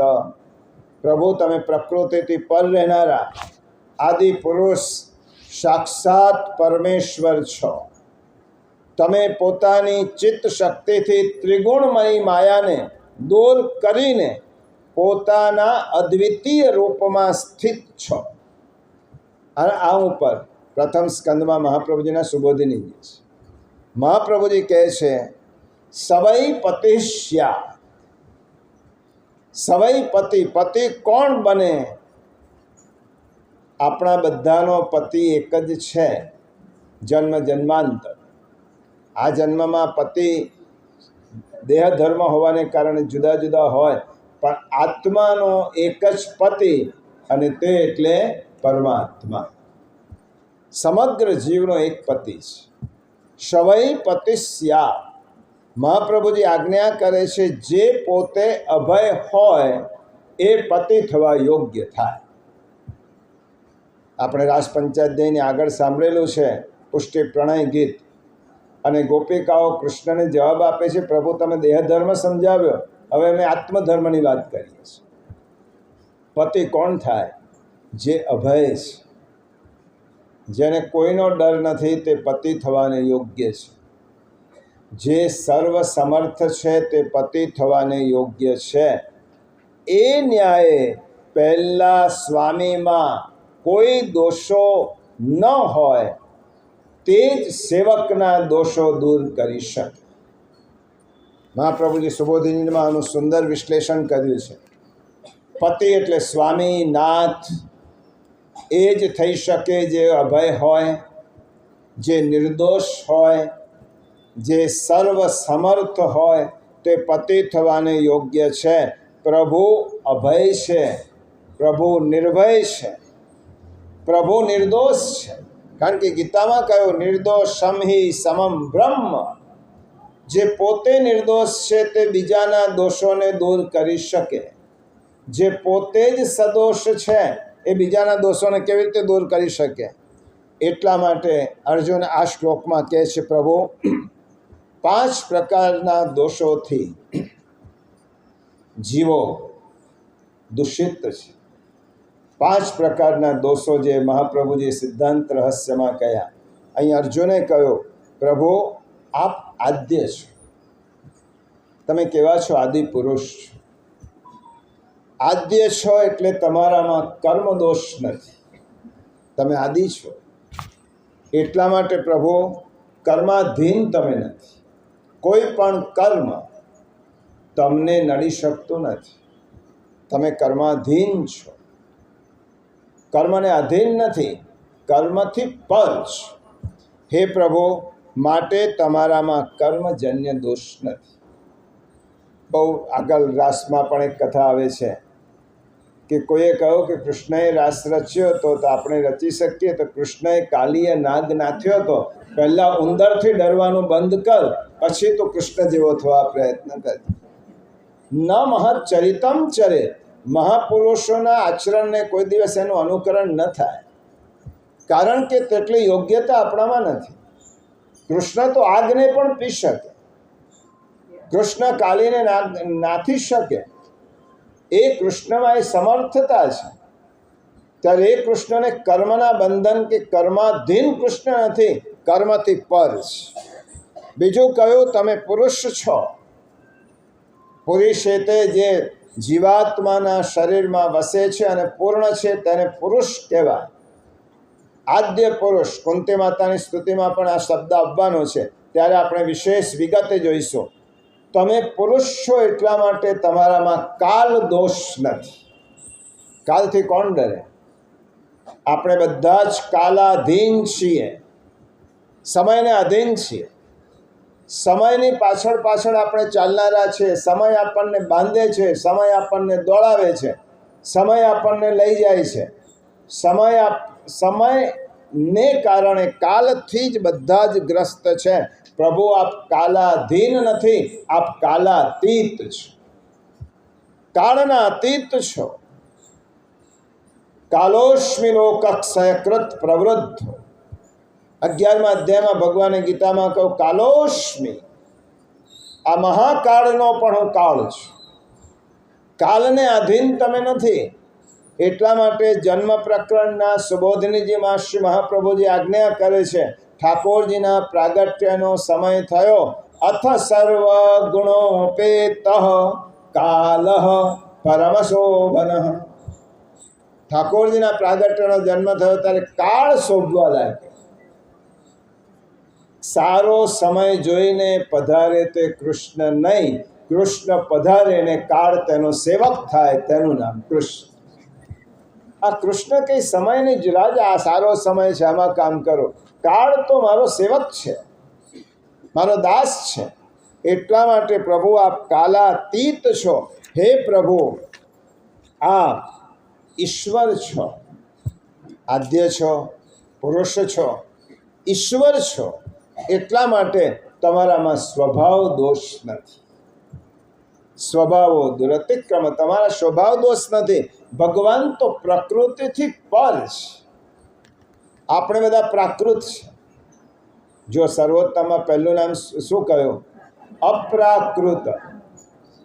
શ્રી વલ્લભનો દેહ અપ્રાકૃત છે, ઠાકોરજી અપ્રાકૃત છે. અપ્રાકૃત તેને કહેવાય કે જેને પ્રકૃતિના ધર્મોથી પર છે. આપણું શરીર અને સમગ્ર બ્રહ્માંડ પૃથ્વી, જલ, તેજ, વાયુ, આકાશ રૂપે પંચ મહાભૂત તત્વથી બંધેલું છે. એટલા માટે આપણે પ્રકૃતિને આધીન છીએ. ભગવાને ગીતામાં કહ્યું, મયાધ્યક્ષેણ પ્રકૃતિ સૂયતે સચરાચર. આ મારી અધ્યક્ષતા હેઠળ આ પ્રકૃતિ ચારે બધાને બાંધી રાખે છે. એટલા માટે પ્રભુ આ પ્રકૃતિના નિયામક છો, સ્વભાવના નિયામક છો, ઈશ્વર છો. ઈશ્વર એટલે સર્વનો સ્વામી. તમે માત્ર બ્રહ્માંડના નહીં, તમે પ્રકૃતિના પણ ઈશ્વર છો. એટલા માટે પ્રકૃતિ આપને આધીન છે, આ પ્રકૃતિને આધીન નથી. મયાધ્યક્ષેણ પ્રકૃતિ, આ પ્રકૃતિ તો મારી દાસી છે. અને પછી તમે પ્રકૃતિથી પર હોવાને કારણે તમારામાં માયોદ્ભવ દોષ પણ નથી. શ્રી મહાપ્રભુજી લખે છે, માયાથી ઉત્પન્ન થનારા દોષ આપનામાં નથી, કારણ કે તમે પ્રકૃતિથી પર છો. પ્રભુ આપ કૈવલ્યમાં બિરાજો છો. એટલા માટે દેશથી થતા દોષ પણ આપનામાં નથી. ભગવાન કોઈ એક સ્થળ પર બિરાજતા નથી. ભગવાન તો સર્વત્ર છે ને સર્વ કરતા પણ ઉપર છે. તત્ર તિષ્ઠતિ દશાંગુલમ. બધે ભગવાન કોઈનામાં નથી, પણ બધું ભગવાનમાં છે. ભગવાન બ્રહ્માંડમાં નથી, પણ બ્રહ્માંડ ભગવાનમાં છે. એમના એક એક રૂવાટામાં અનંત કોટી બ્રહ્માંડ છે. એટલા માટે ભગવાન જ્યાં બિરાજે છે, કૈવલ્યમાં બિરાજો છો. એટલા માટે દેશ જ દોષો આપને અસર કરતા નથી, અને આપ નિર્દોષ છો. નિર્દોષ હોવાને કારણે પ્રભુ પાંચે દોષ રહિત છો અને પોતાના શુદ્ધ સ્વરૂપમાં બિરાજમાન છો. એટલા માટે હે નિર્દોષ પ્રભુ, જે પોતે દૂષિત હોય, દોષિત હોય, એ બીજાને વિશુદ્ધ ન બનાવી શકે. જે પોતે જ દારૂનું વ્યસન કરતો હોય, બીજાને દારૂ છોડાવી શકે. પોતે જ જેનામાં દૂષણ છે, બીજાને ન છોડાવી શકે. પોતે ડૂબતો રહેલો માણસ બીજાને તારી શકે. પોતે બળતો રહેલો માણસ બીજાને અગ્નિથી બચાવી શકે. એટલા માટે અર્જુને કહ્યું, પ્રભુ આપ પાંચે પાંચ ગુણોથી યુક્ત છો. ત્રીજા શ્લોકમાં કહ્યું, સ એવ જીવલોકસ્ય માયા મોહિત ચેતસ વિધત્સે શ્વેન વિર્યેણ શ્રેયો ધર્માદિલક્ષણ. ત્રીજો શ્લોક અર્જુન સ્તુતિનો. છતાં આપ સ્વપ્રભાવે માયા મોહિત જીવના વિધાન કરતા નાથ શ્રેય ધર્માદિરૂપમાં. પ્રભુ, આપ પોતાના પ્રભાવથી માયા મોહિત જીવો માટે ધર્મ અર્થ કામ મોક્ષ રૂપી કલ્યાણનું વિધાન કરો છો. ભગવાન આવા ગુણોથી યુક્ત છે, માટે અર્જુન કહે છે માયા મોહિત ચેત સહ. માયાથી મોહિત ચિત્તવાળા જીવ ભ્રાંત છે, તેઓ સંસારમાં ભટકી રહ્યા છે.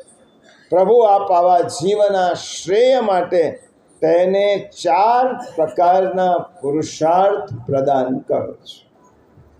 4 પુરુષાર્થ, ધર્મ અર્થ કામ અને મોક્ષ. જીવના કલ્યાણ માટે પ્રભુ આપે જીવને 4 પ્રકારના પુરુષાર્થ આપ્યા, પરંતુ માણસ અર્થ માટે ધર્મને છોડે છે અને કામ માટે મોક્ષને છોડે છે. ભગવાને 4 પુરુષાર્થ આપ્યા પ્રેયસ અને શ્રેયસની પ્રાપ્તિ માટે, પરંતુ આપણે પકડ્યા 2 જ પુરુષાર્થ. ધર્મને છોડી દીધો, અર્થને પકડ્યો. મોક્ષને છોડી દીધો, કામને પકડ્યો.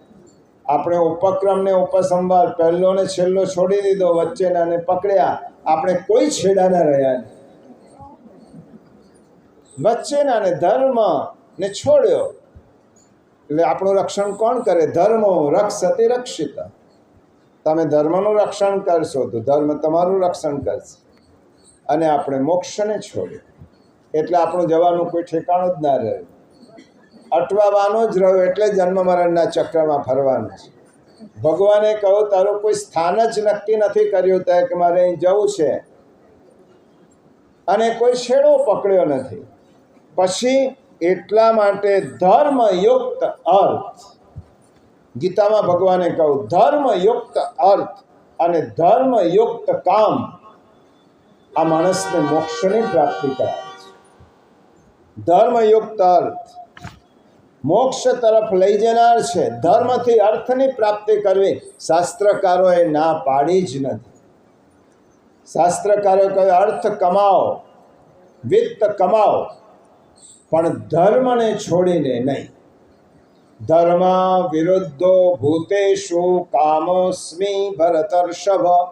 અર્જુનને ભગવાને કહ્યું 7મા અધ્યાયમાં, ધર્મથી અવિરુદ્ધ કામ એ તો મારી વિભૂતિ છે. કામ એ ખોટો નથી. સ્ત્રીનું પુરુષ પ્રત્યેનું ખેંચાણ એ ખોટું નથી, પણ એ સર્વસ્વ નથી. પુરુષનું સ્ત્રી પ્રત્યેનું ખેંચાણ એ લૌકિકમાં હોઈ શકે. આ કામ ભગવાને એટલા માટે આપ્યો છે કે જેવું ખેંચાણ તારું હાડ માંસના જીવ પ્રત્યે છે, એવું ખેંચાણ તારું શાશ્વત તત્વ પ્રત્યે થવું જોઈએ, તો એ કામ અલૌકિક બનશે. જે કામ સંસારમાં રચ્યા પચ્યા રહેવા માટે કામનો ઉપયોગ કરો છો તો સર્વનાશને નોતરે છે, અને એ જ કામનો ઉપયોગ જ્યારે પ્રભુ માટે કરો છો ત્યારે તમારું ઉત્થાન. આ ગોપિકાઓએ કામની દિશા બદલી દીધી, કામનું મોઢું બદલ્યું. ગોપિકાઓએ બીજું કશું નથી કર્યું. જે કામ સંસારમાં હતો એને પ્રભુ પ્રત્યે વાળી દીધું. એટલા માટે તો સુખદેવજીને પરીક્ષિત રાજા પૂછે છે કે ગોપીઓ તો પ્રિયતમ રૂપે પ્રભુને ભજતી હતી, તો પણ તેમનો ઉદ્ધાર થયો શા માટે? સુખદેવજીએ કહ્યું પ્રિયતમ રૂપે પ્રભુને ભજતી હતી કારણ કે તે કામને તેમને પ્રભુ તરફ જોડ્યો હતો, એટલા માટે તેમનો ઉદ્ધાર. પ્રભુ પ્રત્યે કામ જોડાય એટલા માટે ઉદ્ધાર થાય. ધર્મથી અવિરુદ્ધ કામ અને ધર્મથી અવિરુદ્ધ અર્થ એ મારા માટે છે. આ ભગવાને કહ્યું. એટલા માટે 3 પુરુષાર્થ. આપણે મોક્ષનો વિચાર કદાચ પછી કરીએ તો આ 3 પુરુષાર્થ મહર્ષિ વેદવ્યાસજીએ આખું મહાભારત લખ્યા પછી પોતાનો સંદેશ કહ્યો અમુક શ્લોકોમાં. એમાંનો એક શ્લોક છે ઉર્ધ્વ બાહુ વિરોમ્યૈશ્ચ ન ચ કશ્ચિત શૃણોતિ મે ધર્માત અર્થશ્ચ કામશ્ચ સ કિમર્થમ ન સિદ્ધ્યતે. હું હાથ ઊંચા કરીને લોકોને કહું છું, ધર્મ અર્થશ્ચ કામશ્ચ સ કિમર્થમ ન સેવ્યતે. તમે અર્થનું ઉપાર્જન કરો પણ ધર્મને કેમ છોડી દો છો? તમે કામને વળગી રહો પણ ધર્મને કેમ છોડો છો? સ કિમર્થમ ન સેવ્યતે. એટલા માટે આપણા શાસ્ત્રકારો આપણા જીવન પ્રણાલીમાં આ ત્રણેય પુરુષાર્થ માટે નિશ્ચિત સમય ભાગ 24 કલાકના સમય દરમિયાન એના 3 ભાગ કરી દો. 8 કલાક ધર્મ, 8 કલાક અર્થ, 8 કલાક કામ. કામ એટલે બધું જ આપણું લૌકિક કર્તવ્ય, બધું જ સમય ફાળવી દો. જો સરકાર પણ 8 કલાકની ડ્યુટી ફિક્સ કરે છે, એમને ખબર છે કે આ શાસ્ત્રોએ કર્યું છે. પછી તમે કરો ઓવરટાઈમ છે ને ઓવરટાઈમ કરો કે નહીં તમારા પર છે. એટલા માટે ધર્મ અર્થ અને કામ, ધર્મ માટે અર્થ અને ધર્મ માટે 8 કલાક, અર્થ માટે 8 કલાક, પોતાના લૌકિક ક્રિયાઓ માટે 8 કલાક. પછી પણ આપણે કહીએ કે અમારે તો કમાવા માટે અને બધા મળવો, અમે તો સામાજિક માણસો છે, મળવાનું, બધાને મળવા જવાનું, ખબર જોવી, છોકરાઓને રમાડવા, ફરવા લઈ જવું, બધે જવું, હિલ સ્ટેશને જવું, એટલે ઓછા પડે 8 કલાક તો વધારી આપો. એટલે વેદવ્યાસે કહું, સારું, ધર્મ તો આમ પણ ધર્મશાળા જ છે, એટલા માટે આમાંથી બે કલાક લઈ લો તમે. ચાલો 10 લઈ લો. 10 કલાક અર્થ માટે, 10 કલાક કામ માટે. હવે રહ્યા ધર્મ માટે 4 તો આપો. પણ ભગવાનને કહી કે પણ અમારે વધારે પડે, એમાંથી ઓછું કરો. સારું, 2 આપો. પ્રભુ એમાંથી ઓછું કરો તો પછી 1 કલાક તો હવે 4 કલાક નહીં, 2 કલાક નહીં, 1 કલાક તો તું આપ ભગવાન માટે. સ્વલ્પમપ્યસ્ય ધર્મસ્ય ત્રાયતે મહતો ભયા. થોડું પણ તું આચરણ કરીશ ને ધર્મનું, ભગવાન ઘણું માની દઈશ. સ્વલ્પમપ્યસ્ય ધર્મસ્ય, થોડુંક પ્રભુને થોડીક ક્ષણ માટે તો યાદ કરો. એ પણ ન કરી શકતા હોય તો કામ અને અર્થ તમને ડૂબાડી દેશે સંસાર. અને તારો સંસારમાંથી તરવું હોય તો આ બંને ધર્મનો છેડો પકડી રાખો. અને એ છેડો પકડ્યા પછી તમે સંસારમાં રહેશો તો સંસારને પણ માણી શકશો અને ધર્મથી તમે ઉન્નત પણ થઈ શકશો. એટલા માટે પુષ્ટિમાર્ગમાં શ્રી મહાપ્રભુજી આ 4 પુરુષાર્થની કાલિકા આપી છે. આજે સમજાવતો નથી, માત્ર કાલિકા શ્રી વલ્લભના વચનામૃત છે, એટલા માટે સાંભળી લઈએ. પુષ્ટિ માર્ગે હરેર દાસ્ય ધર્માર્થો હરિરેવહિ કામો હરેર દિદ્રક્ષૈવ મોક્ષ કૃષ્ણસ્ય ચેત ધ્રુવા.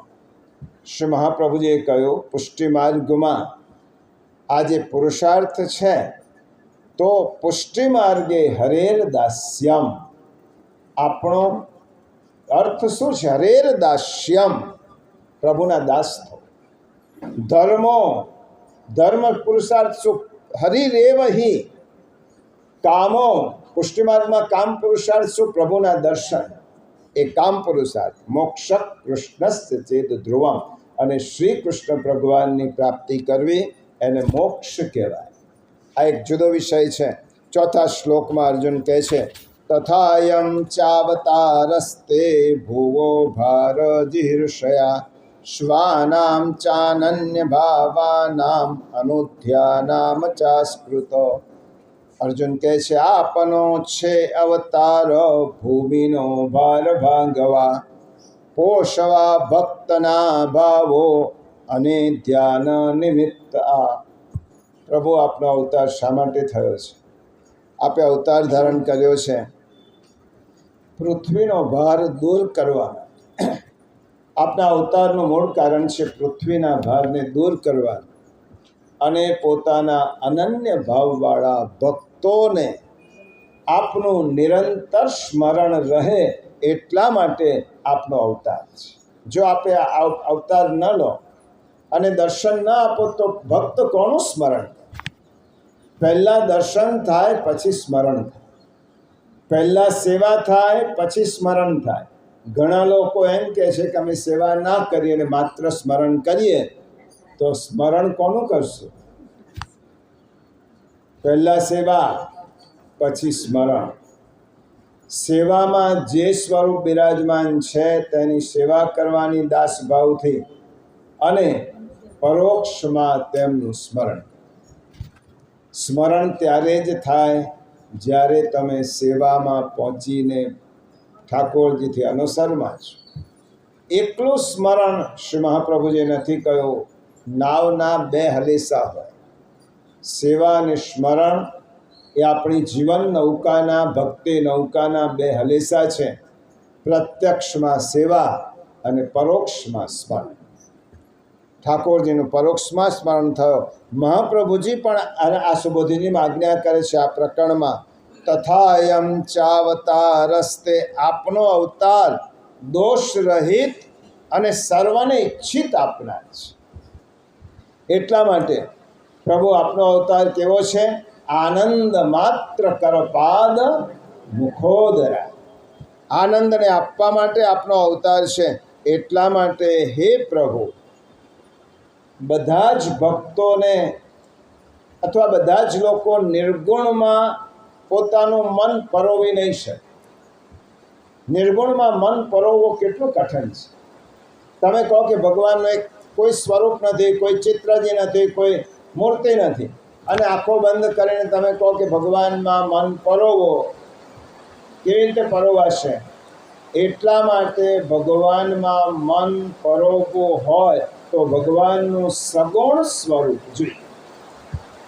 આપણા મનને પ્રભુમાં પરોવવું છે, એટલા માટે સગુણ સ્વરૂપ. અને તુલસીદાસજી રામાયણમાં કહે છે, હરિવ્યાપક સર્વત્ર સમાના, પ્રેમ તે પ્રગટ હોઈ મે જા. પ્રભુ સર્વત્ર વ્યાપક છે, પણ પ્રેમથી પ્રભુ પ્રગટ થાય છે. એક મલ્હાર ગાઈ લો.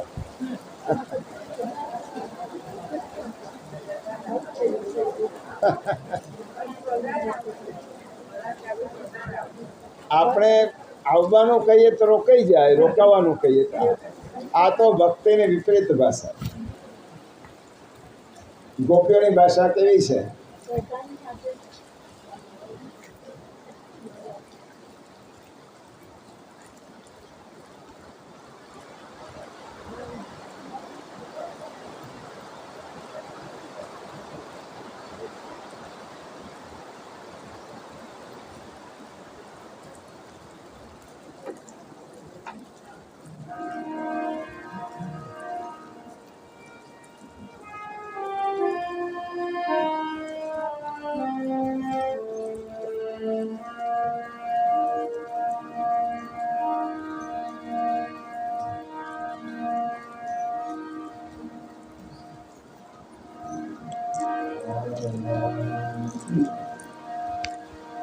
कुंजन परखत मिह चलवर, कुंजन परखत मिह, कुंजन परखत मिह चलवर,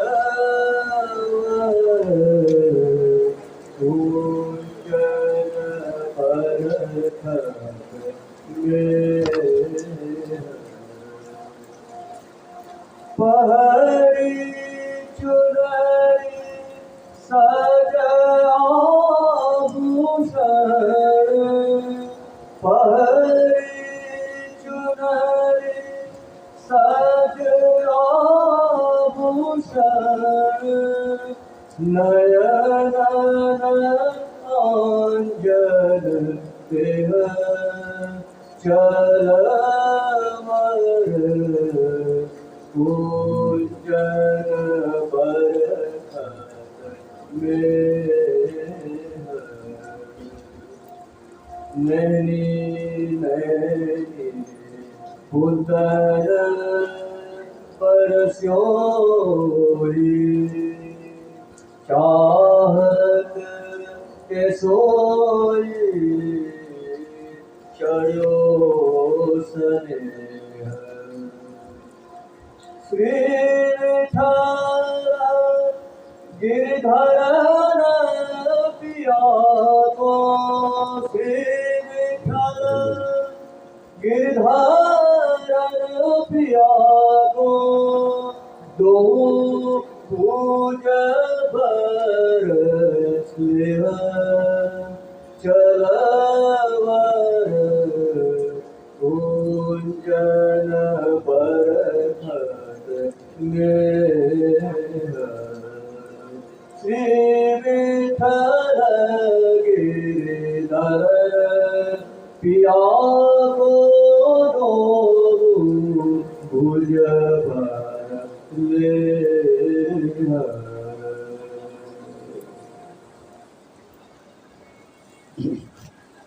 શ્રી ગુસાઈજી સત્સંગમાં ગુસાઈજીનો પ્રભાવ કેવો, આપણે તો એમના જ દાસ છીએ. સત્સંગનો ક્રમ ચાલુ હતો અને જોરદાર વરસાદ આવ્યો. એવું ઝાપટું આવ્યું કે સત્સંગ થશે કે નહીં એ પ્રશ્ન થવા લાગ્યો. જેવો આપણે 5 દિવસ પહેલાં હતો એમ કે આવા વરસાદમાં સત્સંગ કેવી રીતે થશે. અને ગુસાઈજી બહાર પધાર્યા અને બહાર પધારીને ગુસાઈજી એમ કહેવા લાગ્યા, સંભલ કે રહીઓ હમ આન્યોર સે આતે. સંભલ કે રહીઓ, આન્યોરનો અનુભવ તો મેઘને ઇન્દ્રને છે જ. અને ગુસાઈજીની કૃપા દ્રષ્ટિ, ગુસાઈજીનું સામર્થ્ય જો એ તો કૃષ્ણ અપર કૃષ્ણ અવતાર હતો અને ત્યાં મેઘ શાંત થયા છે. આપણે પણ ગુસાઈજીનું સ્મરણ કર્યું છે અને ગુસાઈજીને કાને તે મેઘને કહીએ, સંભલ કે રહીઓ હમ આન્યોર વાલે કે હૈ. અને હવે છેલ્લે અર્જુન કહે છે, આ અર્જુન સ્તુતિના વિરામ તરફ આપણે જઈએ. કિમિદમ સ્વિત કૃતો વેત્તિ દેવ દેવમ ન વેદમ્યહમ સર્વતો મુખમાયાની તેજ પરમદારુણ. સ્તુતિ 4 શ્લોકોની જ. આ 5મો શ્લોક એ અર્જુનની પ્રભુને પ્રાર્થના રૂપ છે. જે કહેવા માંગે છે 5મા શ્લોકમાં કહે છે. સ્તુતિ કરીને અર્જુન હવે પ્રભુને કહે છે, હે દેવોના કાર્ય સિદ્ધ કરનારા, આ પરમ દારૂણ તેજ બધી બાજુથી મારી તરફ આવી રહ્યો છે. આ શું છે, ક્યાંથી આવે છે, શા માટે આવે છે, એનાથી હે પ્રભુ આપ મારી રક્ષા કરો. અર્જુનની સ્તુતિ અહીંયા પૂર્ણ થાય છે. પ્રિયજનો, અર્જુનની સ્તુતિ ક્યારે બોલવી જોઈએ? અર્જુનની સ્તુતિ ક્યારે બોલાય? ભાગવતમાં તો બધાની ફલશ્રુતિ છે, કેટલીક લખેલી છે અને કેટલીક અલિખિત છે. આ અર્જુનની સ્તુતિના 5 શ્લોક, 4 શ્લોકોની સ્તુતિ અને 5મો શ્લોક ઉપસંહાર. આ સ્તુતિ ક્યારે બોલાય? જ્યારે અણધારી વિપત્તિ આપણા માથે ડોકાતી હોય. હજી વિપત્તિ આવી નથી, આપણને ભય છે કે આવી વિપત્તિ આવશે, આવી આંધી આવશે, આવી મુશ્કેલી આવશે, આવી આપત્તિઓ આવશે. ત્યારે પ્રભુને અર્જુન જેવા વિનમ્ર ભાવ, જ્યારે આપણે પ્રભુને સ્તુતિ કરીએ છીએ ત્યારે પ્રભુ તો સાથે જ છે અને પ્રભુ તેનાથી તેનું રક્ષણ કરે છે. બ્રહ્માસ્ત્રનો છેક પછીની વાત તો આપણે કરતા નથી. બ્રહ્માસ્ત્રને પ્રભુએ શાંત કરી. હવે ઉત્તરા સ્તુતિ શરૂ કરીએ ને. 5 10 કમ છે. જો આવ્યો હોય ને તો આપણે ચાલુ રાખીએ, તમે કહો એ પ્રમાણે.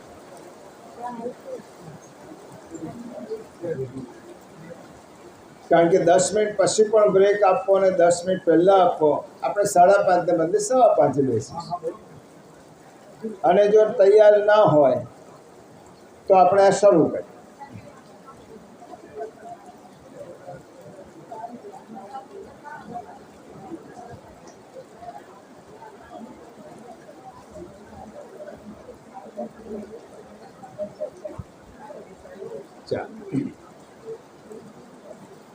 શ્રીમદ ભાગવતના પ્રથમ અધ્યાયનો પ્રસંગ.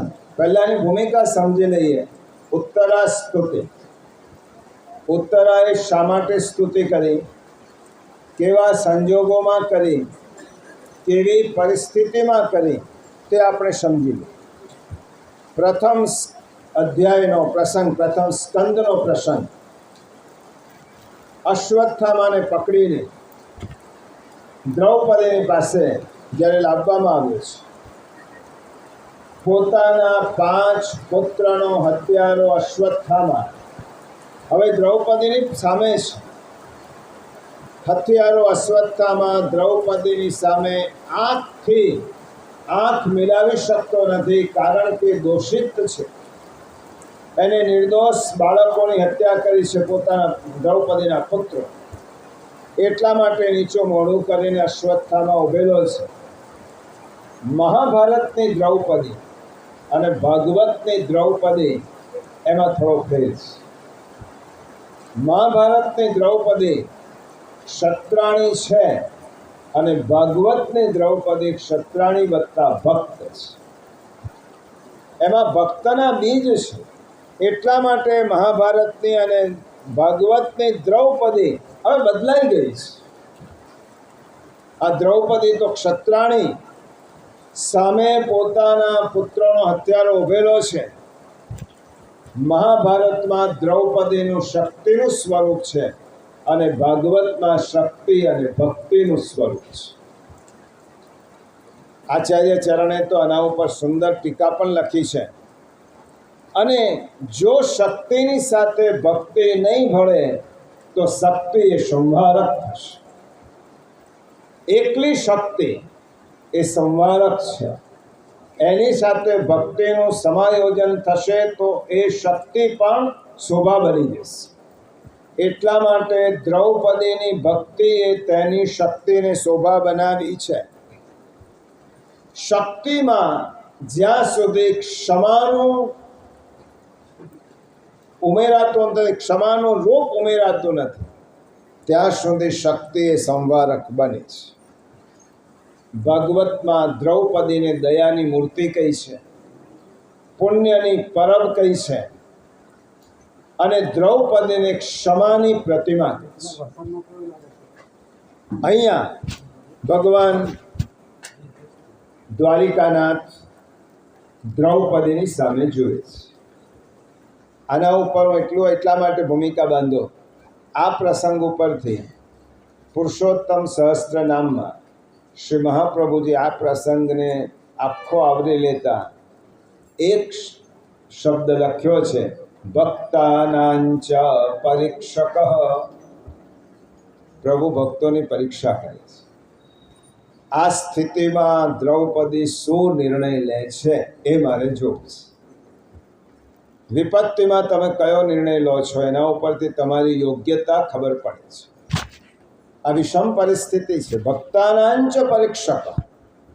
પ્રભુ પરીક્ષા કરે છે ભક્તોની. આ વિષમ પરિસ્થિતિમાં દ્રૌપદી શું નિર્ણય લે છે એટલા માટે મહાપ્રભુજી લખે છે, ભગવાન દ્વારિકાનાથ દ્રૌપદીની સામે જોવે છે. પોતાના પુત્રોનો હત્યારો તેની સામે જ છે. એને મારનારો પોતાનો પતિ પણ પોતાની પાસે જ છે. માત્ર દ્રૌપદીનો ઓર્ડરની અપેક્ષા છે કે એનો શિરચ્છેદ કર. અને આ બાજુ તૈયાર છે અર્જુન. હવે દ્રૌપદી શું નિર્ણય લે છે? ભગવાન જુએ છે કે દ્રૌપદીની ભૂમિકા કઈ છે, જોવા તો દો. કારણ કે મારી ભક્ત છે, શરણાગત છે અને તેના મનમાં ભક્તિ ઉત્પન્ન થઈ છે. દ્રૌપદીના મનમાં હાથ પકડ્યો છે, ભક્તિ ઉત્પન્ન થઈ, અર્જુનનો હાથ પકડ્યો. પ્રિયજનો વિચાર કરજો, દિલમાં કારમો ઘા છે. હજી 5 પુત્રોના શબનું અંત્યેષ્ટિ થઈ નથી અને સામે હત્યારો ઉભેલો છે.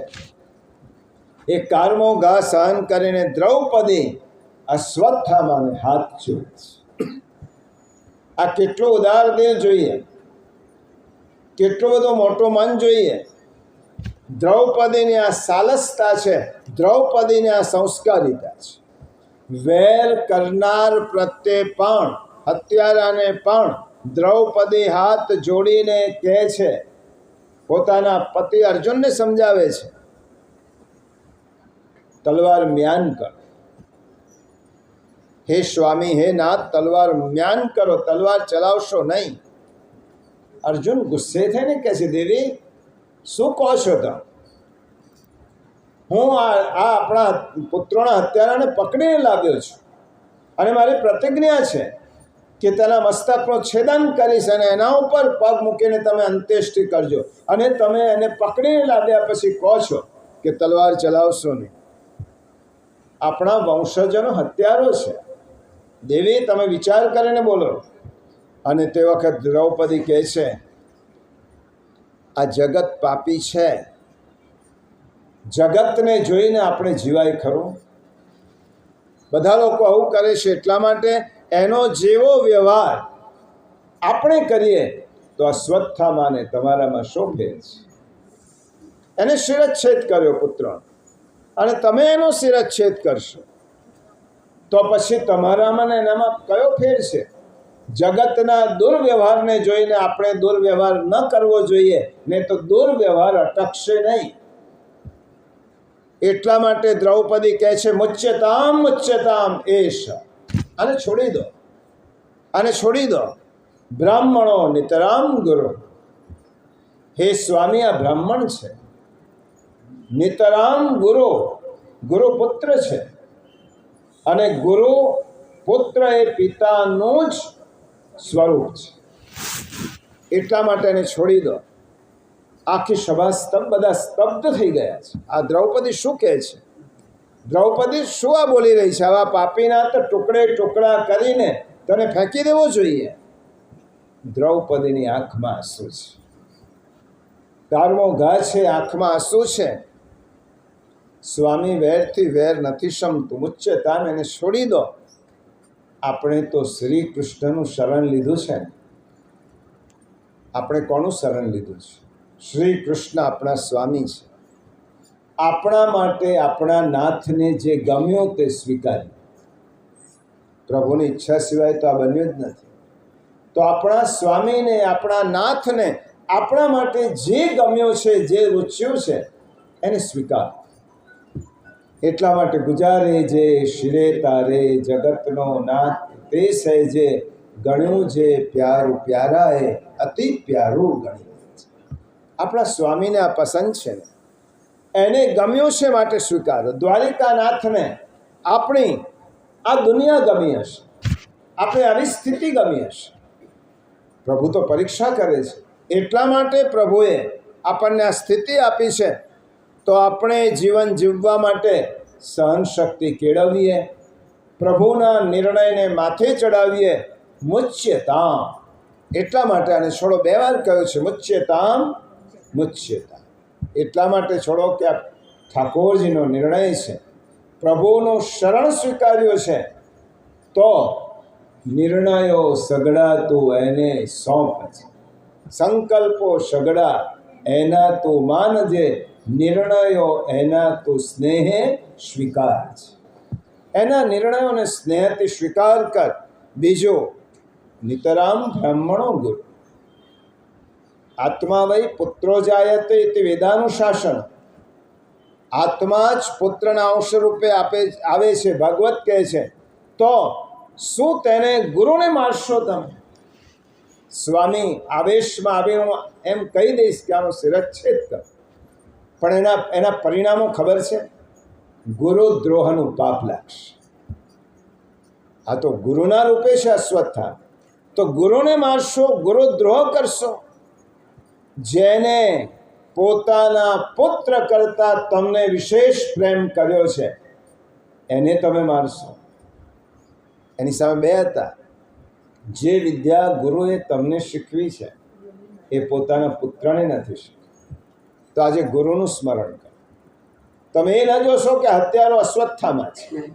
આ અશ્વત્થામામાં ગુરુ દ્રોણને જુઓ તો તમારી તલવાર મ્યાન થશે. અને દ્રોણ ગુરુનું સ્મરણ થયું તે અર્જુનના ગાત્રો શિથિલ થયા છે. કથમ ભીષ્મમ અહમ સંખ્યે દ્રોણંચ મધુસૂદન ઈશોવે પ્રતિયોત્સ્યામિ પૂજાર્હા વરિશૂદન. ગીતામાં ભગવાનને બીજા અધ્યાયમાં અર્જુને આ જ પ્રશ્ન પૂછ્યો છે. કથમ ભીષ્મમ અહમ સંખ્યે દ્રોણંચ મધુસૂદન. પ્રભુ તમે કહો છો યુદ્ધ કર, તો ભીષ્મ દાદા સામે, દ્રોણાચાર્ય ગુરુની સામે આ મારા બાણ કેવી રીતે ચાલીશ? કથમ, કેવી રીતે આ બાણને હું ચલાવીશ? કેવી રીતે? જેની સામે બાણ પકડતા હું શીખ્યો છું એ ગુરુને મારે બાણથી અનુચ્છેદન કરવા. પ્રભુ અમારી સમસ્યા છે. ગીતા એ તો ગીતા જ છે અને પ્રભુ તેનું સમાધાન અર્જુનને સમજાવે છે. અહીંયા દ્રોણાચાર્યનું નામ સાંભળતા જ અર્જુનના હાથ ઢીલા કર્યા છે. દ્રૌપદી, તું કેવી ભાષામાં વાત કરી રહી છે? કઈ ભાવનાની ભરતીમાં મને લઈ જઈ રહી છે? તો મારી ભાવનાના બંધનો છૂટી જાય એ પહેલાં વેર લઈ લેવાય, અશ્વત્થામાને મારી નાખવા. દ્રૌપદીની આંખમાં અશ્રુ છે. સ્વામી, એક વાત પૂછો, જો એ તમે હા પાડતા હોય તો એને મારી નાખો. શું અશ્વત્થામાને મારવાથી મારા 5 પુત્રો જીવિત થવાના છે? તમે અશ્વત્થામાને મારશો, 5 પુત્રોમાંથી એક પુત્ર પણ જીવિત થઈને મારી ગોદમાં આવવાનો છે ખરો? જો આ ન થવાનું હોય તો વેરથી શમતું નથી. તો એને પાપ કર્યું એટલે આપણે પાપ કરવાનું. સ્વામી, એને છોડી દો. જો એક પણ પુત્ર જીવતો ન થતો હોય તો શા માટે મારો છો? અર્જુન કહે, દેવી, આ તો આતતાઈ છે, એને દંડ આપવો જ જોઈએ. અને તો પછી દ્રૌપદી કહે છે, તો હે નાથ, શું ન્યાયનો દોર તમે તમારા હાથમાં લઈ લીધો છે કે દ્વારિકાધીશ પાસે પણ રાખ્યો છે? ન્યાય કરતા તમે નથી, ન્યાય કરતા તો પ્રભુ છે. દંડ આપવાવાળા તમે કોણ? આપણી સન્મુખ દ્વારિકાધીશ બિરાજે છે, નિર્ણય એમને કરવા દો. શા માટે તમે નિર્ણય કરો છો? દ્વારિકાનાથને ન્યાય કરવા દો. શું કરવું એ આપણે નિર્ણય નહીં કરવા. નિર્ણયો એને તું સોંપ છે. જીવનના નિર્ણયો એને. એટલા માટે કોઈ આપણા પાપ હશે, કોઈ આપણો અપરાધ હશે, જેનો આ દંડ આપણને આ જીવનમાં મળ્યો છે, તો પછી હે નાથ, બીજી રીતે વિચારો તો તમે આ દંડ કોને આપો છો? અશ્વત્થામાને મારી નાખશો તે મરી જશે, દંડ એને નથી મળવા. અશ્વત્થામાને મારીને એને દંડ ક્યાં મળવાનો છે? એ તો મરી જશે. દંડ મળશે એની માતા કૃપી. તો એની માતાને દંડ આપવાનો આપણો અધિકાર શું? જો આ દ્રૌપદીની દલીલો બહુ તાર્કિક વાત કરી છે. અશ્વત્થામાને દંડ આપીશું, મારશો, એ મરી જશે, પણ એને એના પરિણામ ભોગવવા માટે તો એની માતાએ ભોગવવાના છે. અને એ પુત્ર વિયોગમાં જે દ્રોણ પત્નીની અવસ્થા દશા થશે એ હું કલ્પના કરી શકતી નથી. મારોદી દશ્ય જનની ગૌતમી પતિદેવતા યથાહમ વૃતવત્સારતા રોદિમ્ય શ્રુમુખી. હે નાથ, હે સ્વામી, જેમ મરેલા પુત્રવાળી મુખ પર આંસુવાળી દુઃખી થઈ વારંવાર હું જેવી રીતે મારા પુત્રના શોકમાં આંસુ સારી રહી છું, એવી રીતે મારે દ્રોણની પત્ની પર, કૃપી પર આંસુ સારતા મારે જોઈ નથી. એના સ્વામી એની પાસે નથી. દ્રોણનો વધ થયો છે, એકલી છે. આ પુત્ર એનું સર્વસ્વ છે. મારી પાસે તો મારા 5 પતિઓ છે. તો પતિ વિહોણી સ્ત્રીને પુત્ર વિહોણી કરી અને આપ શું સિદ્ધ કરવા માંગો છો? એટલા માટે એને છોડી દો. દ્રૌપદીની આંખમાં અશ્રુધારા નીકળે છે અને મુચ્યતામ એને છોડી દો. પતિનો હાથ પકડીને કહે છે અને મુચ્યતામ. આ શબ્દ નથી, આ સમાધાન છે. પ્રિયજનો, શ્રીમદ ભાગવત આપણને શીખવે છે આ મુચ્યતામ કોઈ શબ્દ નથી ડિક્શનરીનો, આ તમામ સમસ્યાઓનું સમાધાન છે. આ તમામ સમસ્યા આપણને જે ઘેરે છે એનું આ સમાધાન છે. માનવ જાત જો આટલું જ સમજે, છોડી દો તો ઘણા બધા પ્રશ્નોનો હલ થાય છે. મુચ્યતામ, આટલું છોડી દો, દુનિયાના ઘણા પ્રશ્નો સમી જાય.